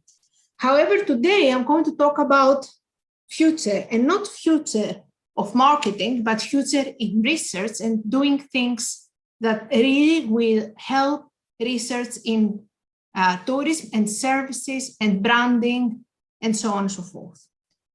But since I am a professor of brand management, I need to start right. And how one starts right when defines the body of research, or the center of research, the center of engagement. And I need to define brand. And especially when I come to audiences that are different than my core audience, the brand manager researchers, I find that different people have different opinions on what a brand really is and what a brand stands for. Therefore, I find it almost needed, impossible to work without the definition of what a brand is. And the brand is not the logo, or it's not only the logo, and it's not only the name as some people believe. And the brand today is defined as the core element that we offer to our customers, which is the services, the products, or anything else we have to offer, and the way we position the services and the products in terms of human characteristics. So the personality, the gender, if we decide to do so, the nationality, which is very relevant for tourism products, the social class, the heritage, and so on and so forth. And these two elements develop connections with symbols. And the symbols are super important. So we are talking about names, colors, and so on and so forth that we bring to mind different products and personalities. And since we are talking about tourism, we need to think what kind of tourism brands we have.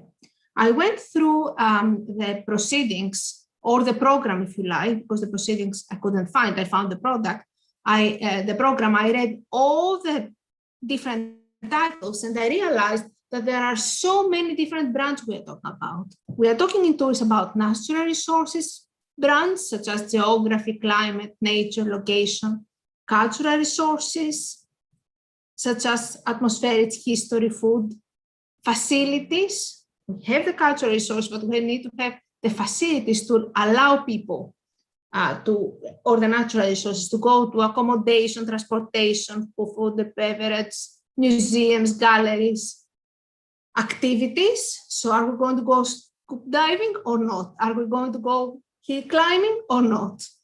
Religious exhibitions. At this point in time, in a normal situation, the one I would have liked to be in, I would have been in Thessaloniki in an activity, a tourism activity niche, according to what one of our speakers said yesterday, tourism, conference tourism. And facilitators, those brands that help all of the system, and can be travel agents or local government or a country. So what? These brands exist. What they mean to consumers and how consumers, because this brand exists, will act, because most tourism brands are asking for action.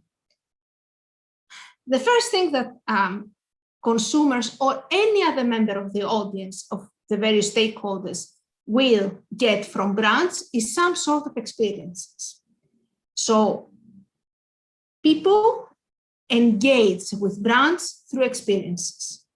And that is something we know for some time now in marketing, but unfortunately, although we know it, it wasn't well defined.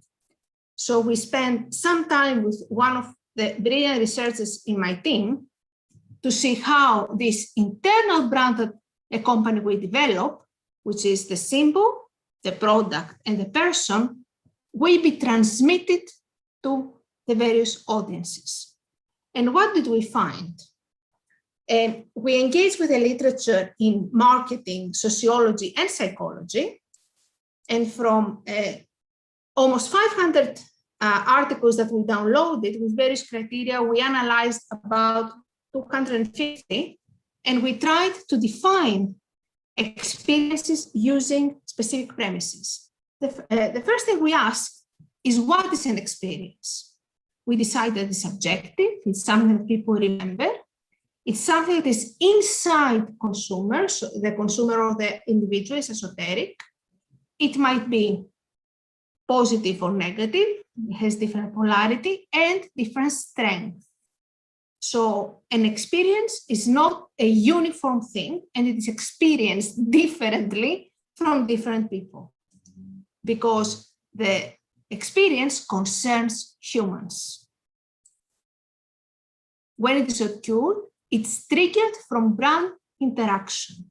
And that's very important, because quite often people outside marketing, when they hear the term experience, they are thinking about experience during consumption or during purchase.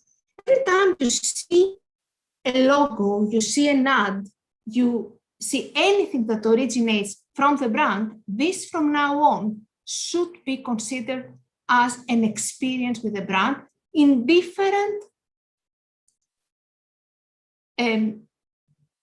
times of the consumption, because it occurs in different stages of the contact with the brand. In other words, the brand experience is very rich, and it's not, as I already explained, the same for everybody. Some have some conscious brand experience, very weak with fuzzy ideas, without engaging a lot. Some others are engaging a bit more, go to level 2, and they start thinking about the tourism brand far more noticeably and with a lot more interest, and some become real fans or real haters, and they develop their eye with the brand. Having said that, this experience develops through incidents. And when we're talking about tourism brands, failures and the attempt of the organization to recover these failures are things that happen all the time.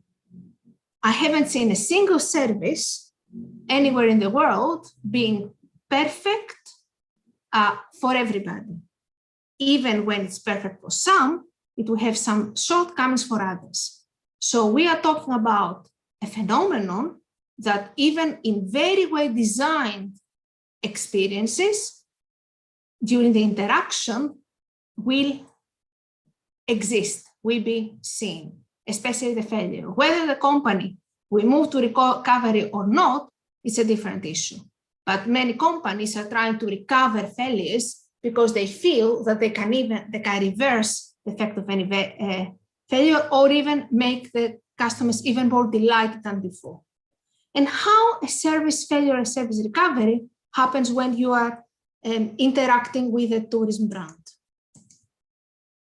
It happens when you visit, it happens when you buy a ticket, it happens when you go to a place, it happens when you consume the brand, it happens every time you see an ad. And all this experience starts developing in your mind, in the mind of the consumer, a meaning for the brand. And what is this brand meaning? This brand meaning will start populating the brand as a symbol, brand as a product, and then brand as a person elements we were talking a bit earlier. Every interaction we give an image, and the overall assessment, evaluation will be reputation. And you will move from not knowing the tourism brand to be aware, familiar, or even expert, be knowledgeable about the brand. The more you know, the stronger the brand becomes. What will influence this knowledge transfer or knowledge development? Clarity of the campaign, exposure, credibility, consistency, distinctiveness. I'm checking my watch because I want to make sure that we leave some time for questions. And clearly, we have a loop here. So the brand meaning, as it is understood, will influence what the company or the employees might need to redesign about the brand. However, this information is plain and without any assessment. You need to assess this information and from a meaning to get to a mindset. And what is this mindset? This mindset is starting having positive or negative, rational or emotional reactions to the brand. So you are going to say, okay, this characteristic means that this brand is favorable, trusted, or irrelevant to me, disrespected, and so on and so forth. I love it. I dislike it.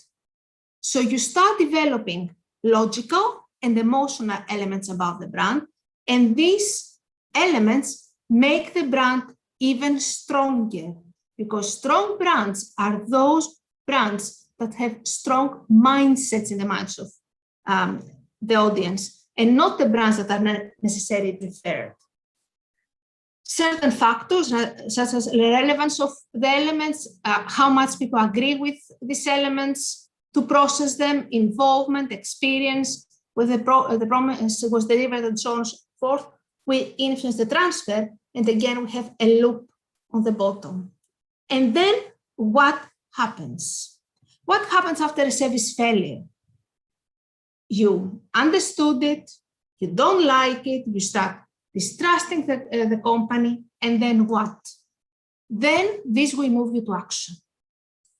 And the action could be related to voice, talk, express, to wallet, buy or not buy, or to do any other different actions. And again, you have reflections that will influence whether your feelings and your assessment will be transferred to actions, such as whether you want to benchmark, whether you have the resources, if you are involved with the product if you need it. Fair enough. This particular piece is based on a number of things we have been working on in the last few years. One of them is a piece in the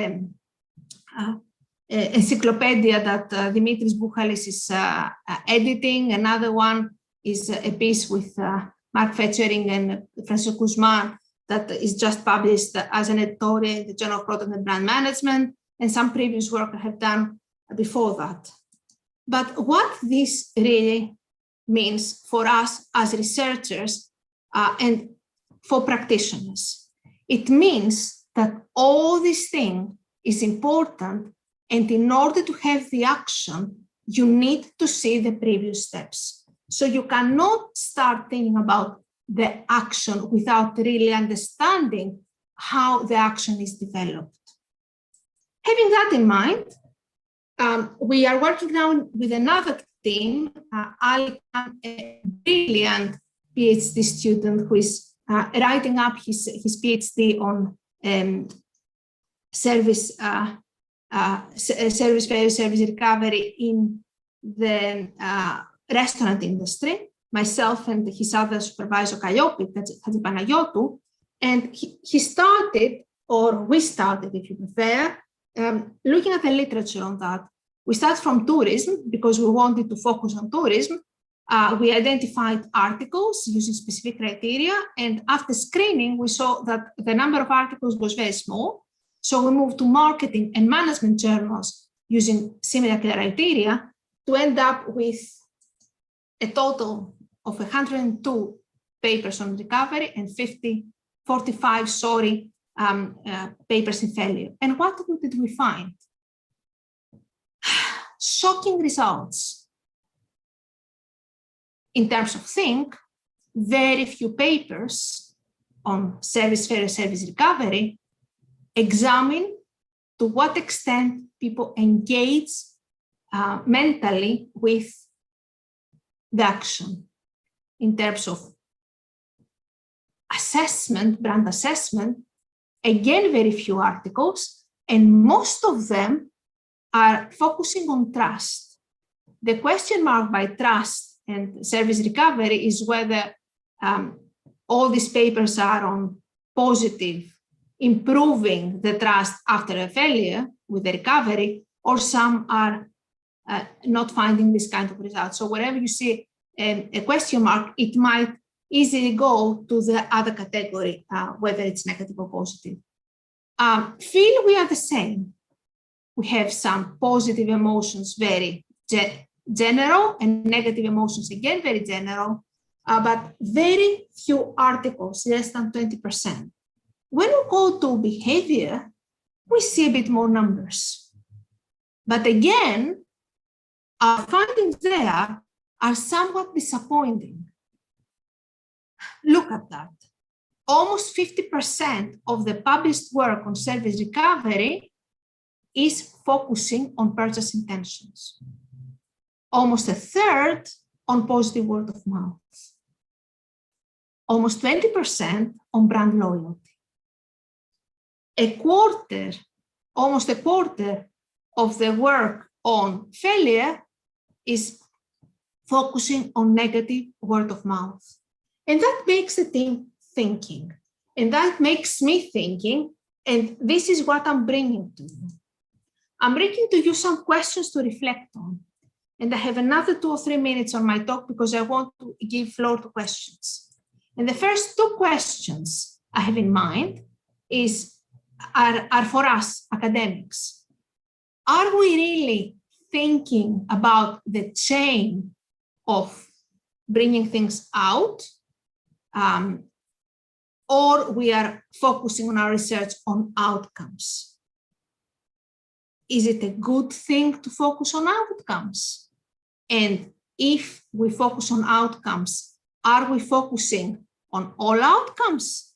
Or we are just keep doing the same and focusing on the same outcomes that the previous people focused on?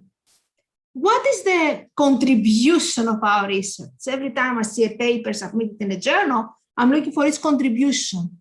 If everybody, if a third or half of the research does exactly the same or something so similar to what the previous piece of research did, what one gets from the research we are doing in tourism, in marketing, but in this case, we specifically analyzed things related to tourism, or primarily related to tourism.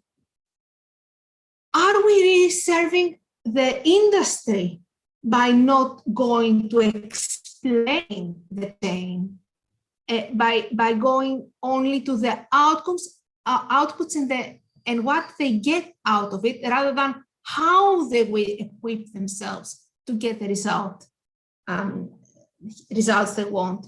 Are we keeping pace in our research, in the way we engage with the industry, with the market, or we just react to what is available?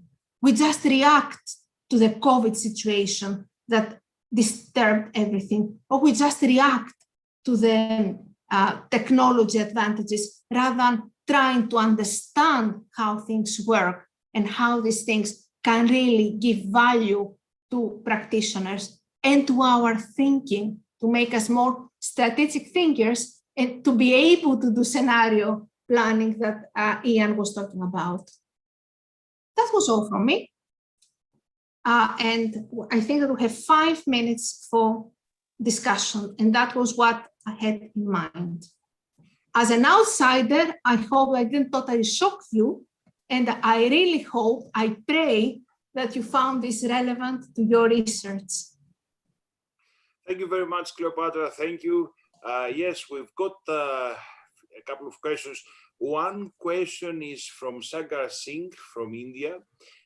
He's asking that given the health, safety, and economic concerns and the higher costs of tours, of consumers, you know, all the health and safety concerns of consumers in coming years due to COVID, how will brands be able to manage the complex mental positioning that will be required? That reminds me of questions that I get in my class. I don't mean that it's a simplistic question. It is the core of what we are doing, and many people have the same question, and it's an important one. I like technology. Sometimes I decide to disengage from it, but I like it and I say it's useful. I like artificial intelligence and all these kind of things. However, I'm a strong believer to the value of humans. And in this case, brands need to be supported by intelligent people that we have their eyes and their ears open in order to be able to understand changes in the environment and adapt their strategies. So the answer to the question is that, as Ian was saying earlier, it's not one answer that is right. And if we knew what is the answer and how we can change things in an appropriate manner, we had a crystal ball that would tell us what to do. There were not going to be winners and losers.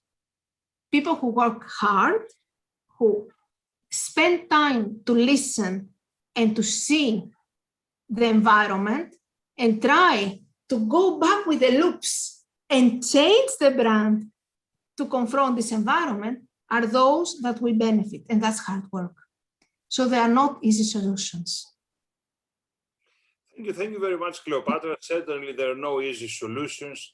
Thank you very much for this very interesting presentation. And now I think it is time to move from marketing and branding to culture and heritage. Before we move to culture and inheritance, promise us that we will come to visit you in Thessaloniki, and I don't want anything else, walking this 5-kilometer ride that I saw earlier and I so much love.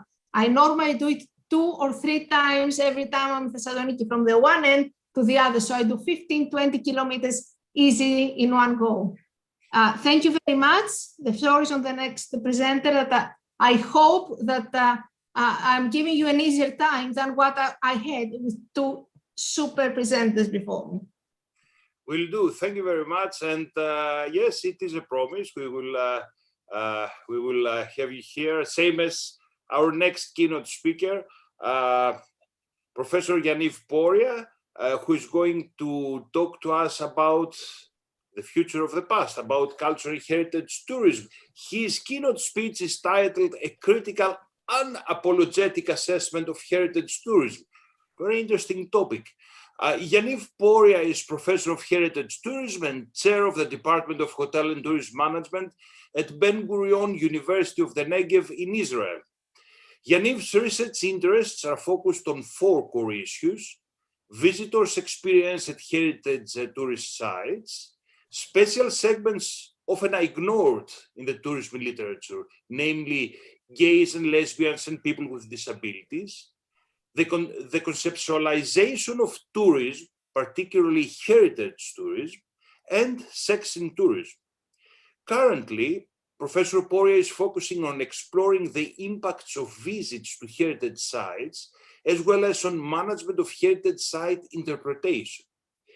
Yaniv's studies were published in high-quality tourism and hospitality journals, such as Journal of Travel Research, Annals of Tourism Research, Journal of Heritage Tourism, Journal of Travel and Tourism Marketing, and many, many others.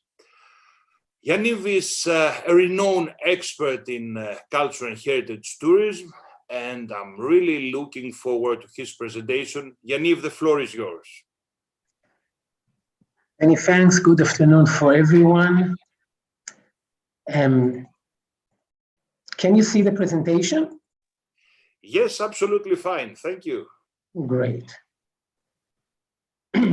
Okay, so let's start. We'll be formal as keynotes are needed to be.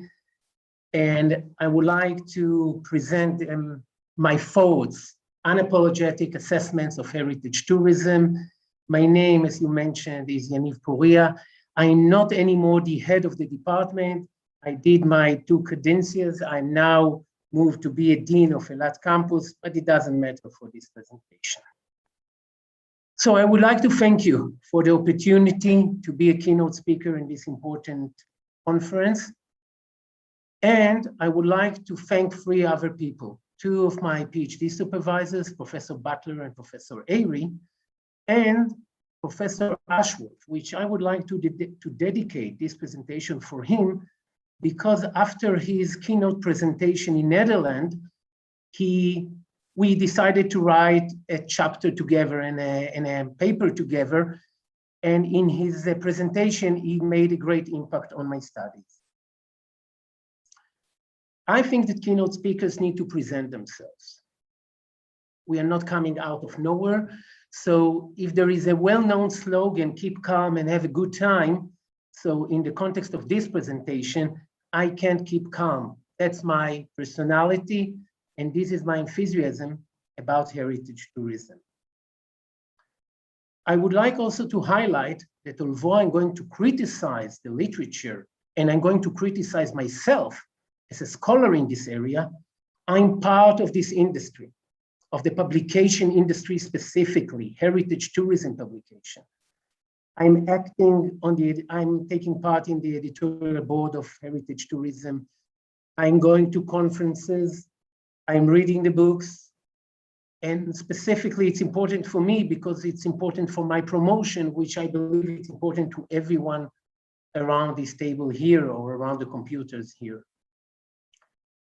I thought, what shall I do? Shall I present thoughts or shall I present empirical studies? I thought that it will be better, specifically as it's lunchtime and people would prefer go and eat something, to present my thought and be provocative just before lunchtime. However, my thoughts now are based on 2 studies which I'm conducted right now. One of them is on LGBT heritage, an LGBT heritage center, which I hope will be established here in Israel. And the other research I'm right now involved in is about Ethiopian Jews. The picture to the right here is of Ethiopian Jews on the way to Israel. And we are working on establishing a a heritage site here in Israel for this group of people. I would like to stand in front of the mirror. I'm not going to criticize you or any other scholars. I'm going to criticize myself, the things that I've done and the things that I haven't done. And let's go into it. Scholars in heritage tourism tend to argue that heritage is history, is culture, and folklore. They even use this term in the same sentences. They do the same about heritage, old and authentic. And I definitely do not agree with this. I actually reject this thought. This is a World Heritage Site in Thessaloniki. However, I don't think that the people visiting it are part of heritage tourism. For me, being a Jew and a Zionist, this place here commemorating all the Jews that were killed in Thessaloniki and were deported to Auschwitz, this is part of my heritage. I would like to highlight that also this well-known basketball player, his name is Gallis, which played in Thessaloniki, is part of my personal heritage. He was my hero when I was young. So I would like to highlight that not anything that is old is heritage. Some things that are new can be heritage, and Gallis for me is new. So I hope that you can follow me and come with the conclusion that history is not heritage and is not culture. There may be overlap between them, but all these words here are not the same. However, we tend to argue that heritage tourism is cultural tourism and it's historic tourism. And we tend to argue that it's a huge phenomenon. Sorry, this is not the case based on my studies and based on my observations. I would like to give you some examples to demonstrate these differences. The Don Corleone once says, everything has a price, but not everything should be for sale. I do not agree with this claim, and I would like to highlight. And again, I have empirical support for this. Heritage, for those people who regard it as part of their heritage, not those people who regard it simply as history, is priceless. My wedding ring, this sign that I got from my grandfather, the menorah in Auschwitz, for me as a Jew, are priceless. I'm not ready to sell them. And this is a very interesting way to demonstrate between something, to differentiate, sorry, between something that is part of your heritage and something that is history and not heritage, something which is culture, old, but not heritage, and specifically not my heritage. I would like to take it to a philosophical level. René Descartes said, I think, therefore I am, to impress you. I wrote it here in Latin, and in French. However, when we're speaking about heritage tourism, we are dealing with a different concept. I'm speaking from the supplier's point of view and the consumer's point of view, who are the visitors. I would like to follow on Descartes, who says we cannot doubt our existence while we doubt.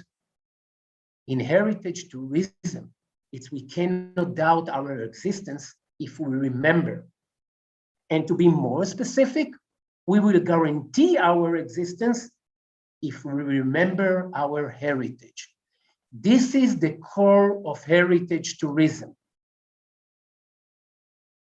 Here, there is a big table demonstrating what I think are the differences between heritage,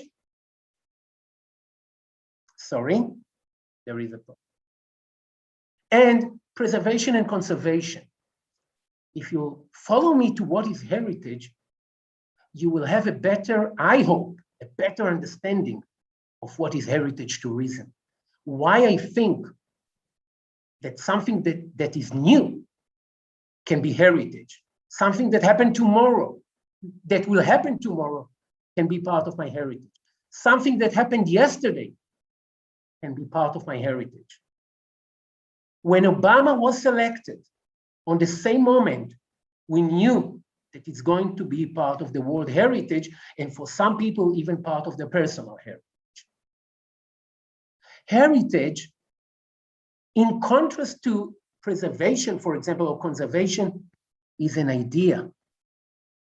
Heritage sites are not controlled by historians and archaeologists. They are controlled by politicians and educators. And by the way, people that are learned and are specifically interested in heritage tourism. Heritage tourism is about show and hide. We do not aim to present the truth. It's against our objectives. Heritage tourism is not about learning.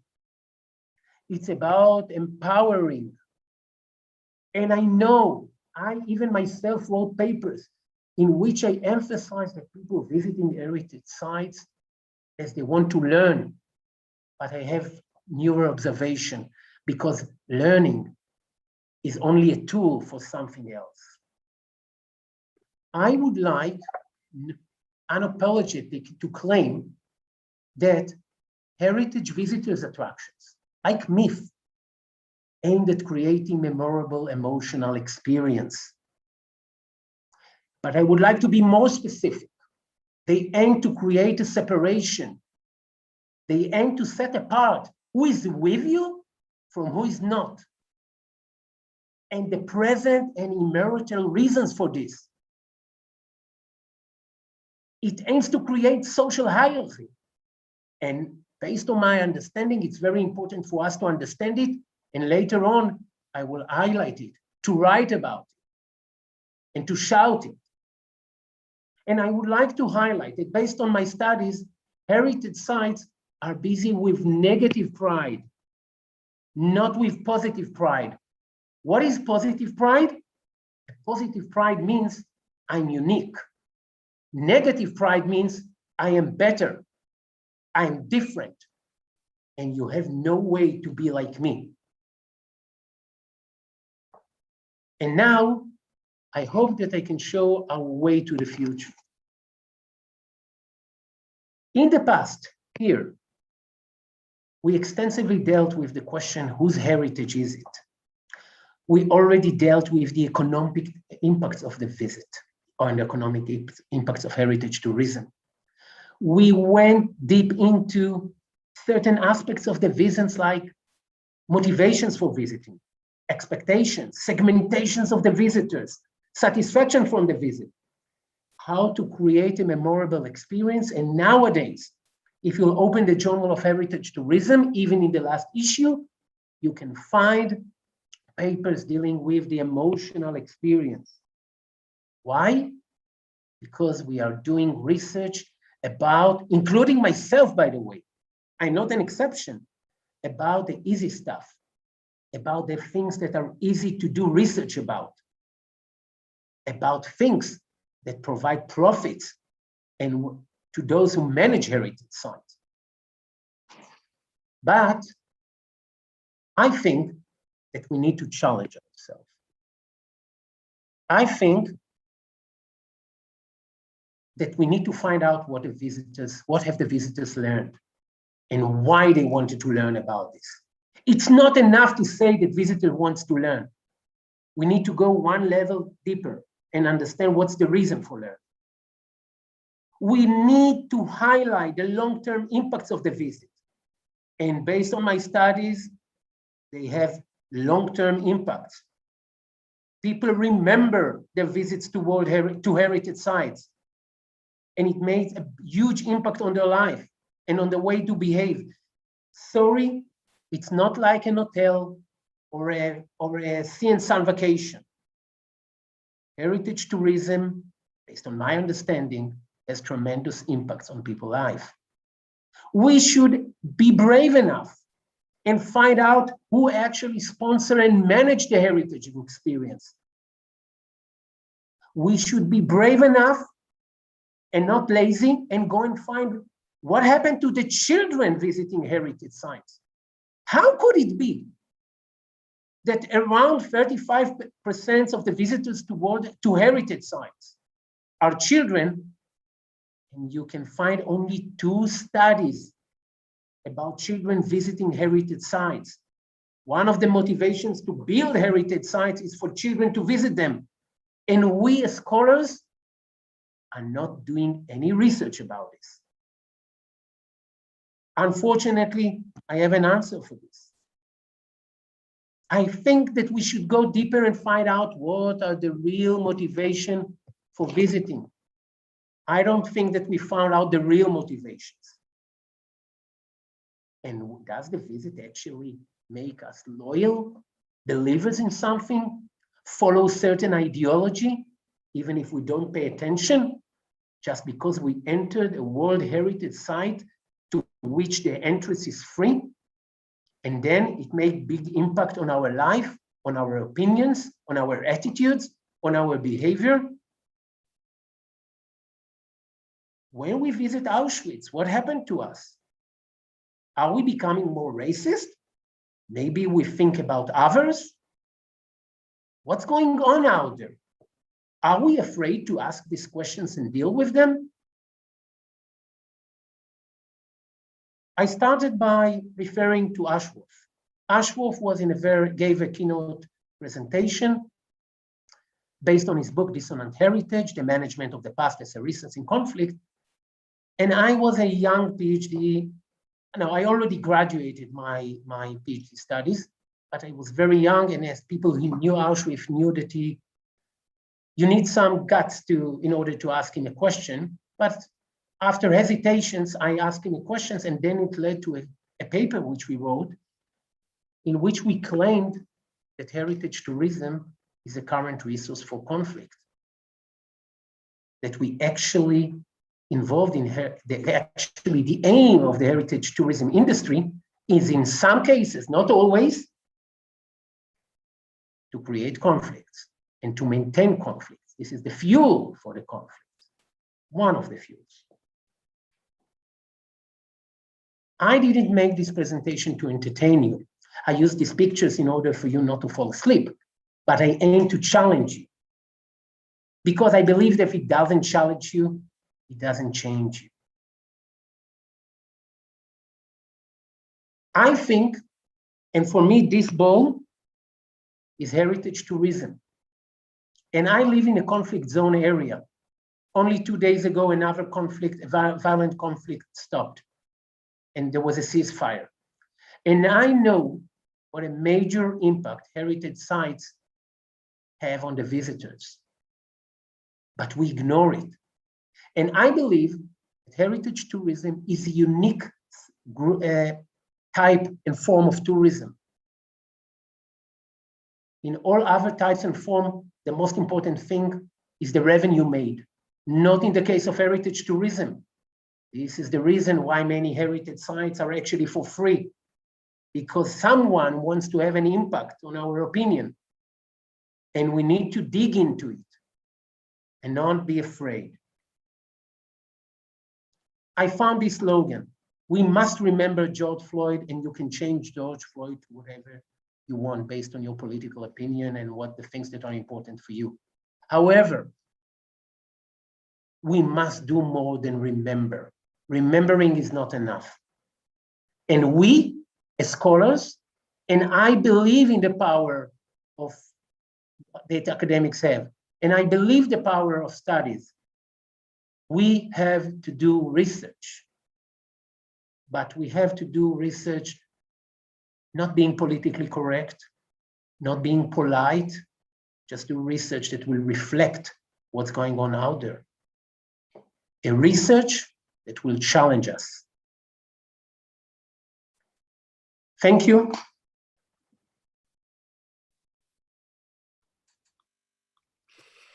Thank you very much, Yaniv. That was absolutely inspiring and I dare say provocative, and a lot of food for thought.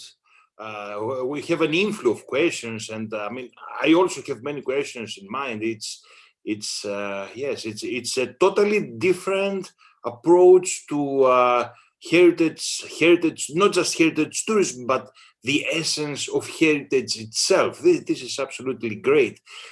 I will try and summarize some questions because, as I said, we've got an inflow of questions.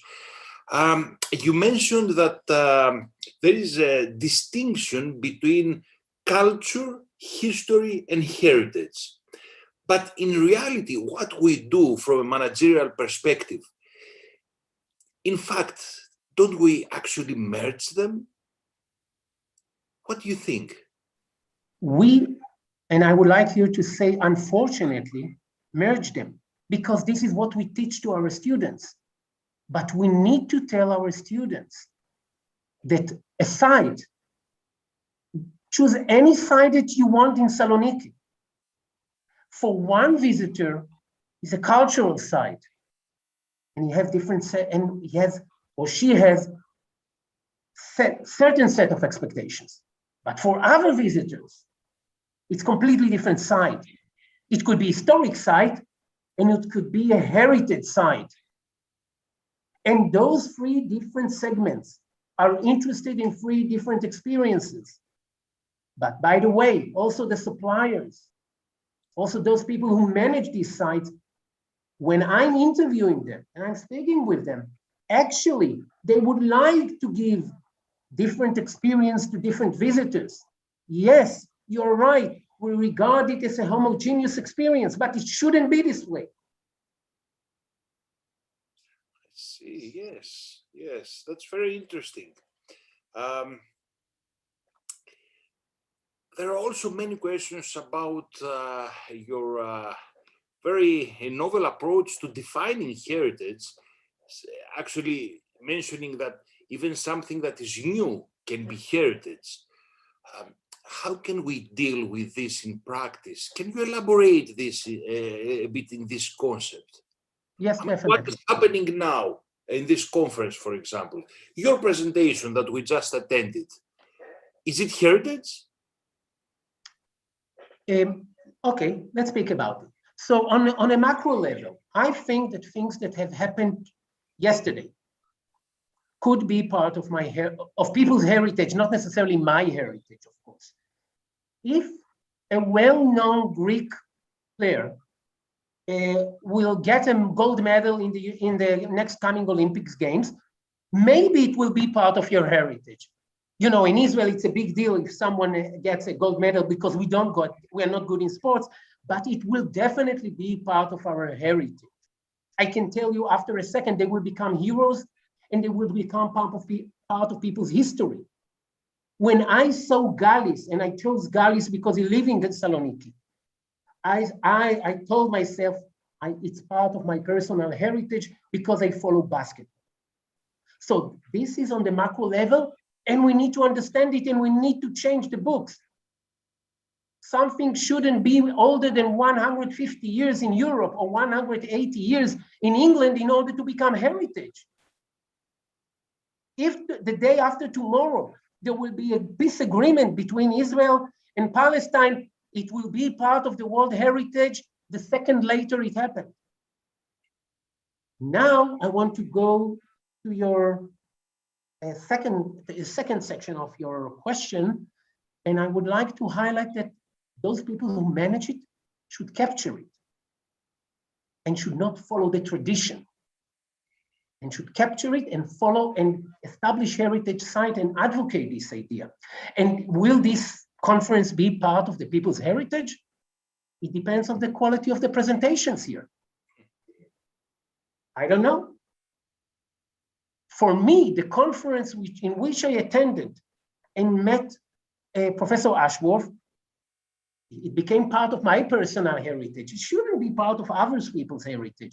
My PhD supervisors, which I thanked them at the beginning of the presentation, are part of my heritage. They're not part of your heritage, and we should recognize it. How can we, from a managerial perspective, how do we have to try and focus on managing personal heritage of visitors as well, or perhaps unify our product offering as a universal heritage attraction? It depends. What are the objectives of the people who manage the heritage site? When I sit and close the door and I sit with people who manage heritage sites, I ask them, what do you really want to make? Money or impact? What is more important to you? People who manage restaurants, hotels, theme parks, all of them says, I want to make money. But those people who manage heritage sites and regard it as heritage sites says, I don't care about the money. I'm even ready to lose money in order to have an impact. And I mentioned in the presentation that some of the heritage sites are actually provided for free. And of course, somebody subsidizes them. So after I understand what they want and what they need, then we write a plan. But in most studies which I worked, we created different experiences because those people who manage heritage sites wants to make an impact. By the way, those people who regard a site as part of their own heritage would love to pay more money in order to visit the site. Think of the football club that if you follow football, think of the football club that you follow, that is part of your personal heritage. Based on studies, we may divorce our wives, our partners, but we are not going to leave our football club. Your willingness to pay to enter a stadium is much higher than mine.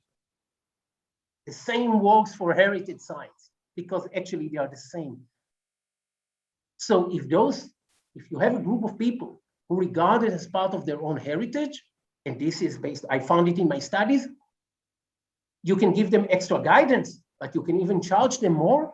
And by the way, and this is something which is unique to heritage tourism, people will be proud paying more while they enter a site which is part of their own heritage, because it's like pilgrimage. You would like to devote efforts, time, and money when it's come to your heritage. When it's historic site or cultural site, I'm ready to give up for a museum with an ice cream, unless this is a museum which relates to my heritage.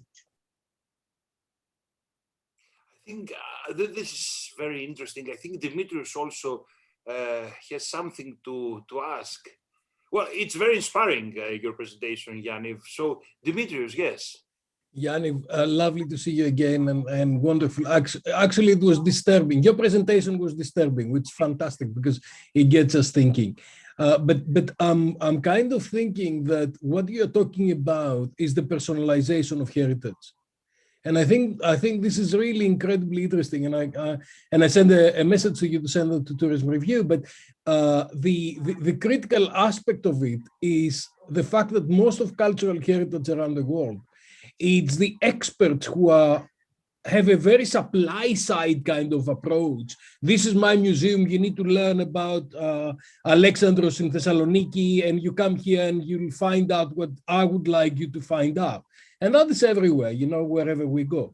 But what you're bringing to the game is the demand side of heritage, and in fact, the transformational experiences that they're going through, the engagement with heritage when we're trying, and that's very, very refreshing because, and I enjoyed what you said. Only 2 publications are out there about kids going to cultural heritage, and yet most of the argument for museums is that school kids are going to come here. So it's kind of the supply side versus the demand side, isn't it? So hi, Dimitrios. And so thank you, Evangelos. So Dimitrios already suggested I will write a letter to the tourism review. So you see, it's already part of my heritage. Now I have to see if they have an opinion section over there. Dimitrios, you can write me if you have an opinion section over there. Please submit. Okay, so Christopher, your question is part of my heritage. Now, would you like to refer to what Dimitrios said? First of all, the fact that you find this presentation as disturbing, for me, it's of course a compliment. And you know me that I see it as a compliment. Now, I regarding said it like that. I said it's a compliment. yeah, and now it's not the demand side versus the supply side. It's the demand side and the supply side. I would like to refer to the children. We as scholars are not doing research with children because it's difficult. And we want to be professors, and we want to be very young professors. And to do research with children takes a lot of time. And when you run a questionnaire, you know that you will have some answers. But when you do studies with children, you actually don't know what will be the answers. And you need someone that will guide you and will be present based on the ethical rules. So this is why we don't do so many studies with children. So this is, and I would like to come to the beginning of your question. There is now a change. Heritage is becoming more democratized. It's not anymore the rich people who control the heritage. You can have museums on the web, on the internet. And those people that once controlled the heritage found out that there are not a lot of visitors in museums. I worked with a lot of museums managers and heritage site managers that told me, where are the visitors? And then I gave them this presentation. And then they understood that there is a need to make a change. Because if not, sorry, and people who are in heritage tourism will hate me, but most heritage sites are boring. I prefer eating an ice cream than going to heritage sites. And this is a major issue. Specifically, and I follow your studies when you highlight the experience of the visitors. Ice cream is a better experience, and heritage site managers are now understanding. By the way, if you see heritage sites, when I was a student, archaeologists were the kings of heritage sites. This is not the case anymore. Now it's people from tourism, people from marketing, psychologists. In the past, heritage sites managers hated me. Now they really want to have me as a guest and give them and advise them. There is a massive change here. And now, and I would like to refer to the previous and not the previous session, but the one before. Today, there is not one truth. When I'm going to a museum, doesn't matter which, and I'm bringing this mobile phone with me, and I can read whatever I want. And we know that it's not one truth. There are more than 2 and 3, 4 truths out there, and people are exposed to it. And the museums manager and heritage sites managers know it. Well, what can I say? It's really inspiring. You can say thank you, I would love to keep this for hours, but I have just one more question because, you know, I know we've got another session in, right now, but I will proceed with a last quick question because it looks very provocative and very interesting.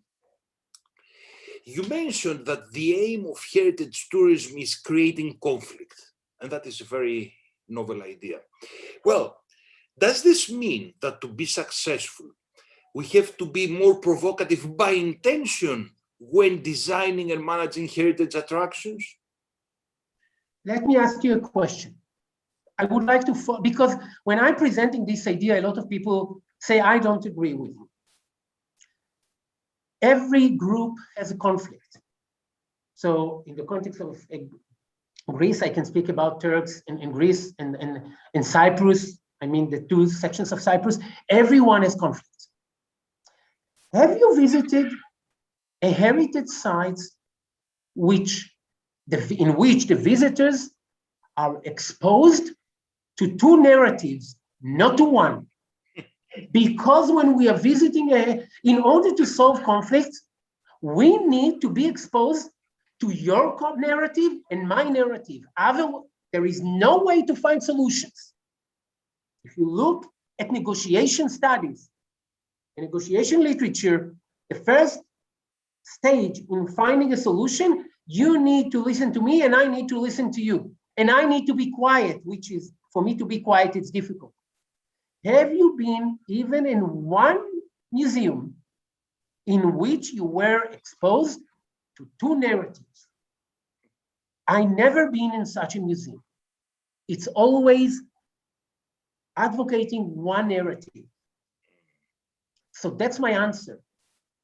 The way to get out of this is by changing our perspective and presenting in the same heritage sites more than one narrative. Very interesting, very useful. We'll keep in touch. Thank you very, very much, Yaniv. We attended an incredible presentation from Professor Yaniv Poria. And now it's time to pass the floor to Efias Lanidou because we have more presentation of destinations. Thank you very much. Thank you for all, and specifically thank you for you for inviting me. And hope to see you in Thessaloniki in autumn when the COVID restrictions will be over. Just wait for me, I'll be there. Great, thank you. Thank you. Hello again.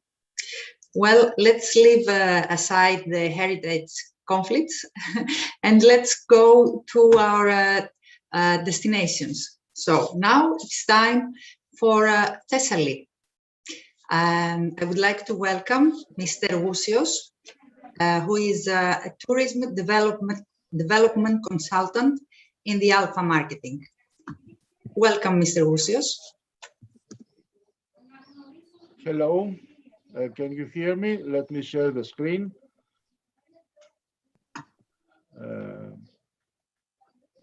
Do you see my presentation on the screen?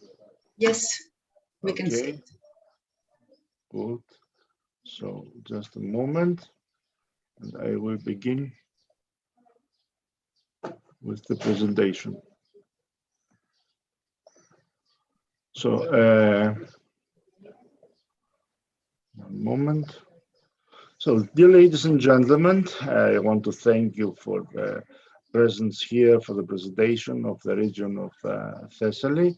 It's a great honor for us to present it on the biggest international tourism conference. I will be short and give you just a look of the beauties which are hidden in the all-day life of the inhabitants. You will discover experience handcrafted by time. Let's watch the first video. We need you to stop sharing so we can start sharing. Okay.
Τι φαίνεται το word που διαβάζω, φαίνεται.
We just saw the video.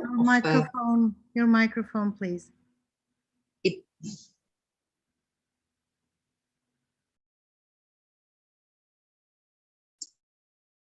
We can't hear you, Mr. Lucius. You need to activate your microphone. Okay. Thank you. Okay. So, and share the screen. Okay. Now you have Thessaly. So, 1 minute. We will go on.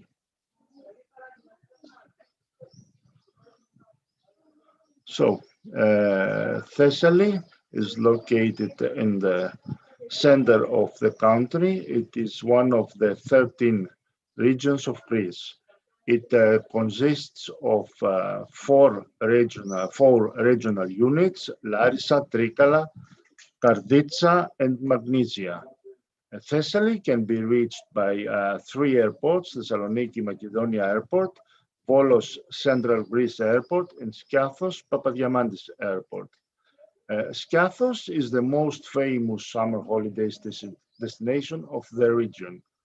It is chic, crowd, first-rate beaches, and rich history bring an irresistible glow to the lush green island of Skiathos, one of the sparkling gems of the Sporades Islands. From the steep green trees to rocking bars and restaurants, the island of Skiathos invites you to share the distinctive, inspired vibe.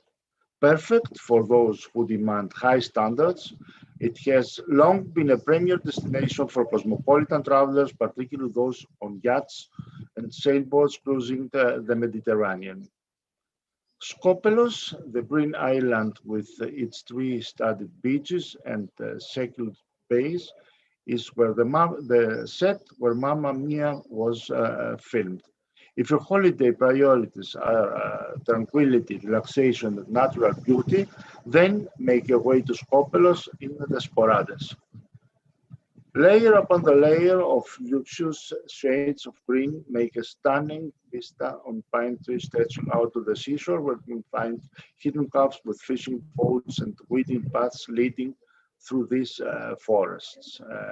Admit the cluster to cobblestone streets and the chapels in the classical buildings. Alonissos.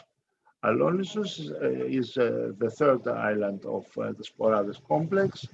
Alonissos is all you need in the idyllic nature of island if you want nature. On the western side of the Aegean, on the edge of the Sporades, it is one of the least developed Greek islands. Alonissos will catch you with the lush green landscape and pristine beaches, making it a perfect destination for those who are looking for a hidden escape, waiting to share its secrets. And the newest underwater park is the fascination for diving. Olympus. The most known brand name of Thessaly is Olympus, the mountain of gods, where I am now. In the background is the fields of Olympus. Greece's highest and most majestic mountain, Olympus, is a world of itself. There is so much to discover, even if you don't make it to the summit. Gentle paths, hidden corners, towering trees, wildflowers, and unruly rocks below and above the clouds. You can explore the foothills by car or mountain bike, but the greatest rewards will go to the hikers of these ancient peaks. Larissa is the capital of Thessaly. It is one of the largest cities in Greece, located in the eastern part of the region. Surrounded by mountains and sea, Larissa is an unexpected mix of city life and tradition. Larissa is far from the sleepy agrarian outpost you might expect. In fact, quite the opposite.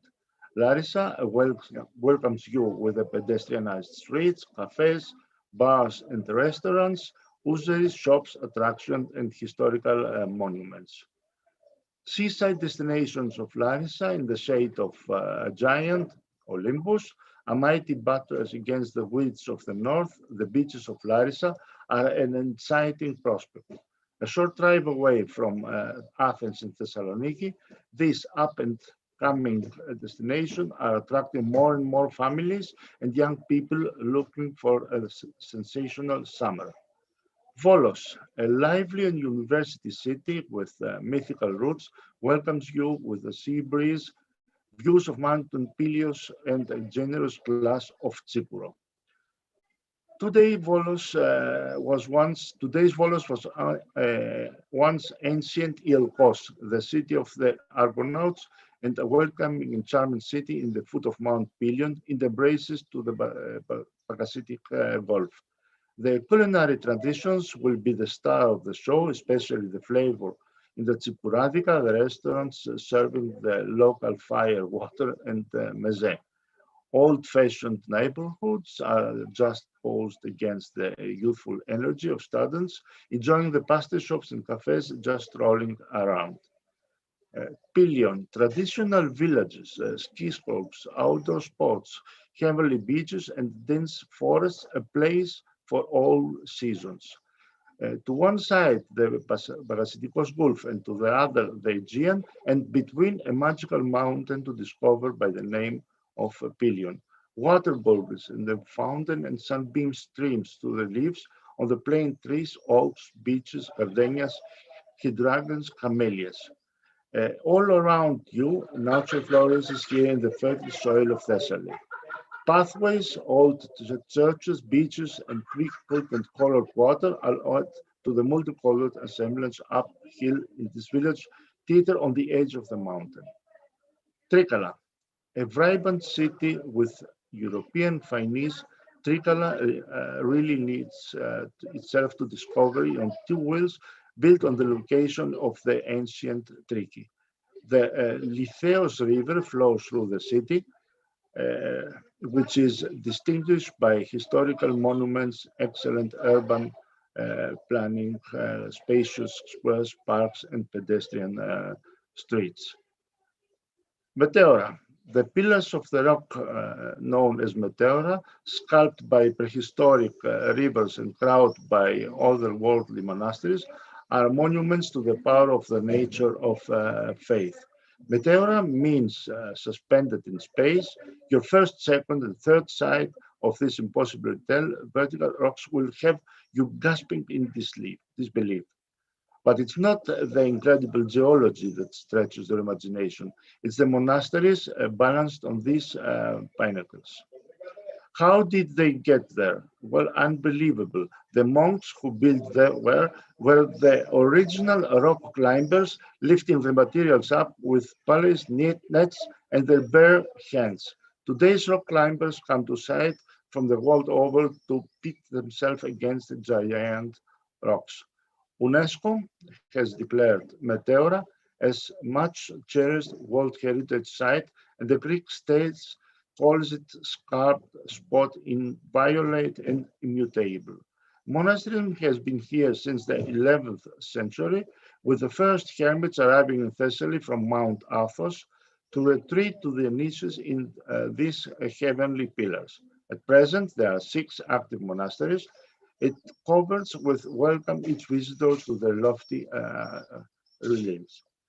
Karditsa offers the visitor its natural beauty and traditional way of living. The key to its charm is the natural, uncluttered lifestyle. One of the things that is citizens take very seriously is the notion of fresh air and exercise. Plastiras Lake, a miracle of both man and nature. Lake Plastira is one of the biggest artificial lakes in Greece and framed by the three peaks of the Agrafa Mountains, one of the most beautiful. You will enjoy biking around the lake, kayaking, rock climbing and hiking, horseback riding, and 4x4 adventures, providing the very best of the region of Thessaly. Accommodations. There are many types of hotels and other hospitality facilities of any type and categories, starting from simple family-owned rooms to 5-star hotels with special services. The activities you can have in Thessaly is trekking and flying fox or archery. There are a lot of landscapes to discover, hiking the Olympus Pilion and one of the island of Sporades, canyoning, mountain bike routes on Kisavos and Vavrovoni, Olympus and Pilion with ideal mountain bikes. It can be designed a wide variety of routes according to the physical condition of the participants. Canyoning on the eastern slopes of Olympus, Kisavos, Mavrovonion, and of Pilion is a surprising combination of rappelling downhill vertical cliff sections and waterfalls using climbing equipment and swimming in crystal clear natural lakes. Jeep safari, crossing the mountains of area Thessaly with a jeep accompanied by a supportive vehicle and experienced attendants. River crossing course on forest roads, a variety of routes, is dense and vegetation, majestic landscape with a background view, alternating asphalt and gravel roads. Rafting, initiate to the rafting by participating in the descending rivers of inflatable boats raft in the valley of Tempe and the rivers Aspropotamus and Alakmianos. A journey of exceptional beauty with passengers of first and second degree of difficulty for those who wish to discover the secrets of earthly paradise, ideal for beginners, children, and families. Sailing and motor yachting, sailboats and experienced clippers await you and your friends for exciting and eventful week dedicated to exploring and touring the beautiful islands of the northern Sporades. A wandering in the caves of the marine park where the Mediterranean monk Sils Monachus live will be a great experience. Wine and ouzo tasting. The vineyards and wineries in the region of Thessaly provide 6.1% of Greece's total production. There is a long tradition in Greece of vineyard cultivation and wine production. The large numbers of indigenous Greek varieties, the climatological and soil distinctiveness of Greece, the cultural relationship of people and wine, in all its expression, a human behavior. Religious terms, there are many churches and widely visited monasteries in Larissa, each of which has its own religious and historical significance. MICE, there are a great number of public spaces and hotels. They offer multi-purpose halls that are fully occupied with all the technical equipment needed for a physical or hybrid meeting. Specialized services with high-quality technical suppliers can support any event it needs. And finally, diving in Alonissos National Marine Park is the newest attraction of Thessaly. Let's watch the video.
Thank you very much for giving us the opportunity to present Thessaly. Thank you for sharing with us all the beauties of Thessaly. I learned things that I didn't know about your region. And now we shall proceed with our next beloved destination, Epirus. I would like to welcome Mrs. Iulia Markula, the Director of Tourism in the region of Epirus. I'm very happy that you are joining us. The floor is all yours. Hello. Good evening from Epirus. Good evening from Ioannina, the capital city of Epirus. Epirus, one of the 13 regions of Greece, is located in the northwest corner of the country. It is now easily accessible, having two modern roadways, the Egnatia and Ionia highways, one international port at Igoumenitsa, and two international airports at Igoumenitsa and at Aktio. You can also come to Epirus through the international airport of the nearby island of Corfu. Whoever dives deeply into the region of Epirus will surely soon find that he is on a new continent. He will discover a new world. Epirus' long-time isolation due to historically difficult access left its nature intact and the signs of history alive. For those in the known, Epirus is a precious secret to which they remain faithful. And for those who do not know, it is an unexpected surprise. Epirus has the diversity of the country, containing in a relatively small area, beautiful mountains, lakes, rivers, and land filled with forest and olive groves, beautiful cities, rare archaeological sites, and fantastic beaches. Epirus means untouched beauty, full of energy. Vikasao Geopark is a national park and a UNESCO World Heritage Site. It is a refuge for a large number of plants, herbs, and animals that attract the interest of scientists worldwide. Epirus means high mountains, rushing rivers, rare flora, mountain, lakes, and forested slopes. From Bikos courts, listed as the world's deepest courts relative to its width by the Guinness Book of Records, to the magnificent Valia Kalta National Park. Epirus is the ultimate destination for nature lovers every season. Epirus is an ideal place for adventure lovers. It is charmed and blessed place for those who seek alternative tourism, that is, tourism that brings man into the nature, entertains him, relaxes him, fascinates and stimulates him. A great attraction is hiking on beautiful trails, such as the Epirus Trail of 400 kilometers built by the Epirus regional government, which will be the largest hiking route designed in Greece. Epirus enchants the visitor in every part of it, every season of the year. During winter, all roads lead to the snow slopes of Anilio, Metsovo, and Vasilitsa for skiing and snowboarding. Spring is the perfect season for trekking in Mavrovouni in Metsovo, with great natural beauty and an impressive mountain route from Theodoriana and Jumerka to the double waterfalls of Souda. The 47 villages of Jumerka are located between the regional units of Ioannina and Darta. Here, there is unchanged nature with magical landscapes, caves, monasteries, and beautiful stone villages. Visit Konitsa, enjoy the sunrise on the sources of Alpine Dragon Lake, and rafting in the Voyomatis and Arachthos rivers. During summer, sailing the beautiful sources, enjoy water sport on the amazing beaches of Thesprotia and Preveza, diving in the spectacular underwater sites, or river trekking along the legendary Acheron. Autumn here is the season with gorgeous colors. Enjoy a bike ride around Ao Springs Lake, or taking photos of rare birds in the Ambrakikos Gulf. Visit Zagori, one of the most beautiful areas of Greece that consists of 46 stone villages to the north of Ioannina, between the Mitsikeli and Typhi mountains. Epirus really is a journey to Big Blue. The Epirus coastline is one of these magnificent places, offering amazing beaches, clear, crystal clear waters, and sector coves. Here, the beaches are truly unique since they cover 100 kilometers of crystal clear blue sea. This huge coastline extends from Preveza to the borders of Thesprotia. You must visit the colorful town of Parga with its lacy, clear blue shores and narrow alleys, and cosmopolitan Sivota with its stunning beaches, turquoise waters, and quiet bays. Enjoy the sea, the sun, swimming and water sports on the longest sandy beach of the European Union, Monolithy. Preveza is a lovely locky port with stone paths and alleys, with flourishing balconies and a unique atmosphere. Also impressive and a point of attraction for young adults are the beaches of Valtos, Vrachos, Lucha, Sarakimiko, and Amoudia, with crystal waters of fine sand. Few places in Greece and in the world have such shores so ideal for swimming and water sports. In Epirus, you have a complete cultural experience. When you find such a rich cultural heritage in one place, you can't escape a visit. In Epirus, there are traces of the Paleolithic era, the Roman and Byzantine periods, the Ottoman and Venetian occupations, and important elements of the history of modern Greece. Their archaeological site, especially the ancient theaters of Epirus, will take you on a journey back in time. You can admire great architecture and to feel the pulse, energy, and culture of people who lived centuries ago. The ancient theater of Dodona is one of the largest and best preserved ancient theaters in Greece. Ancient Nicopolis is today the largest surviving ancient city of Greece, and the necromancy of Acheron is the most famous temple of necromancy of the ancient Greek world. Furthermore, ancient Cassiope, ancient Ambrakia, ancient Gitana complete the cultural route of Epirus. Visiting castle of Ioannina, I visited churches and monasteries, traditional villages and stone bridges throughout the region are all of great cultural interest. Epirus also means a journey to religion. The monasteries of Epirus evoke in the visitor. The religious feeling of the people of Epirus is intense and led to the creation of some of the most remarkable monasteries and churches in Greece. The city of Arta is famous for its Byzantine richness.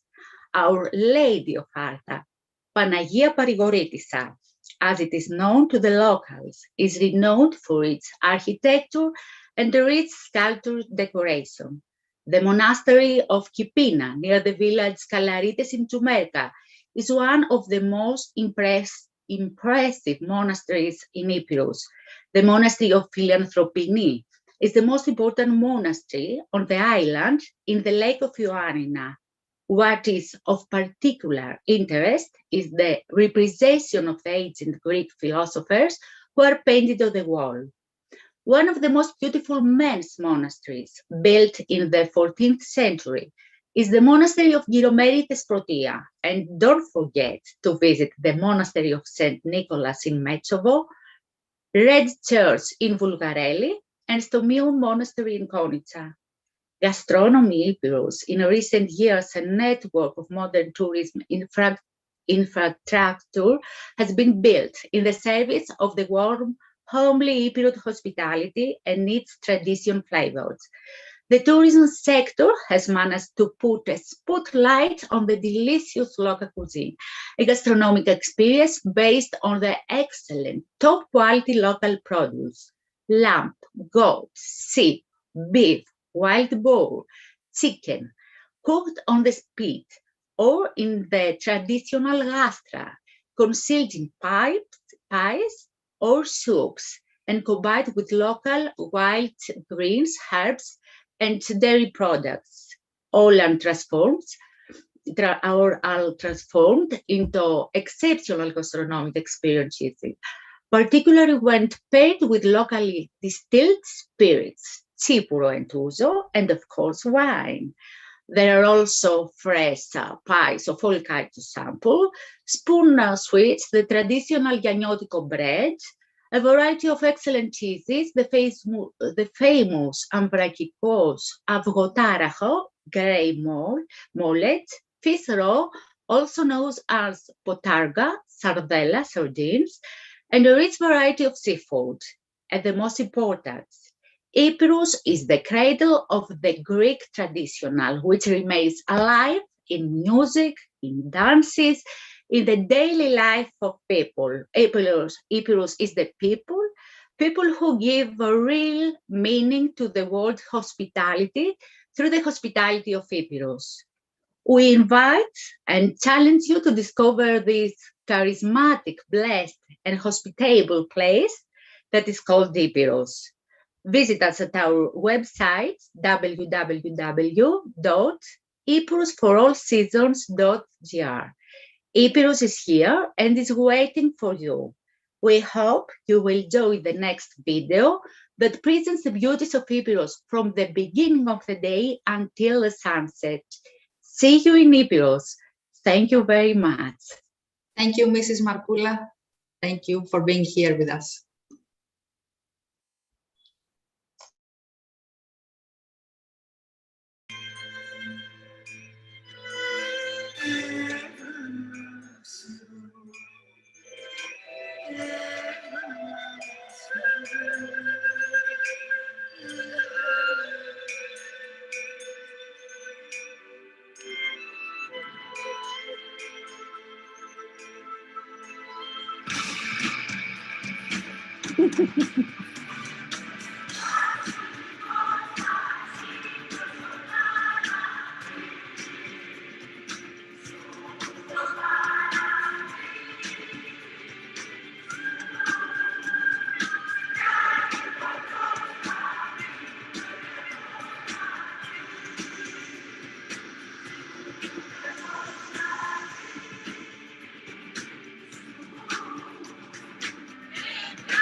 Well, thank you so much. Thank you for being here with us.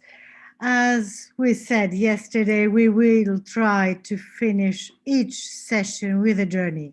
So this Epirus concludes our morning session, and we will kindly ask all of you to join us in our parallel sessions, which will begin at about 2 o'clock.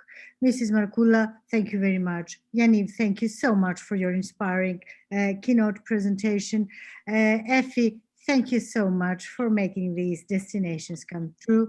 And hopefully we will see you all again. We will meet again. Yaniv, please stay safe. See you all at 2 o'clock. Thank you so much. Thank you. Take care. Thank you.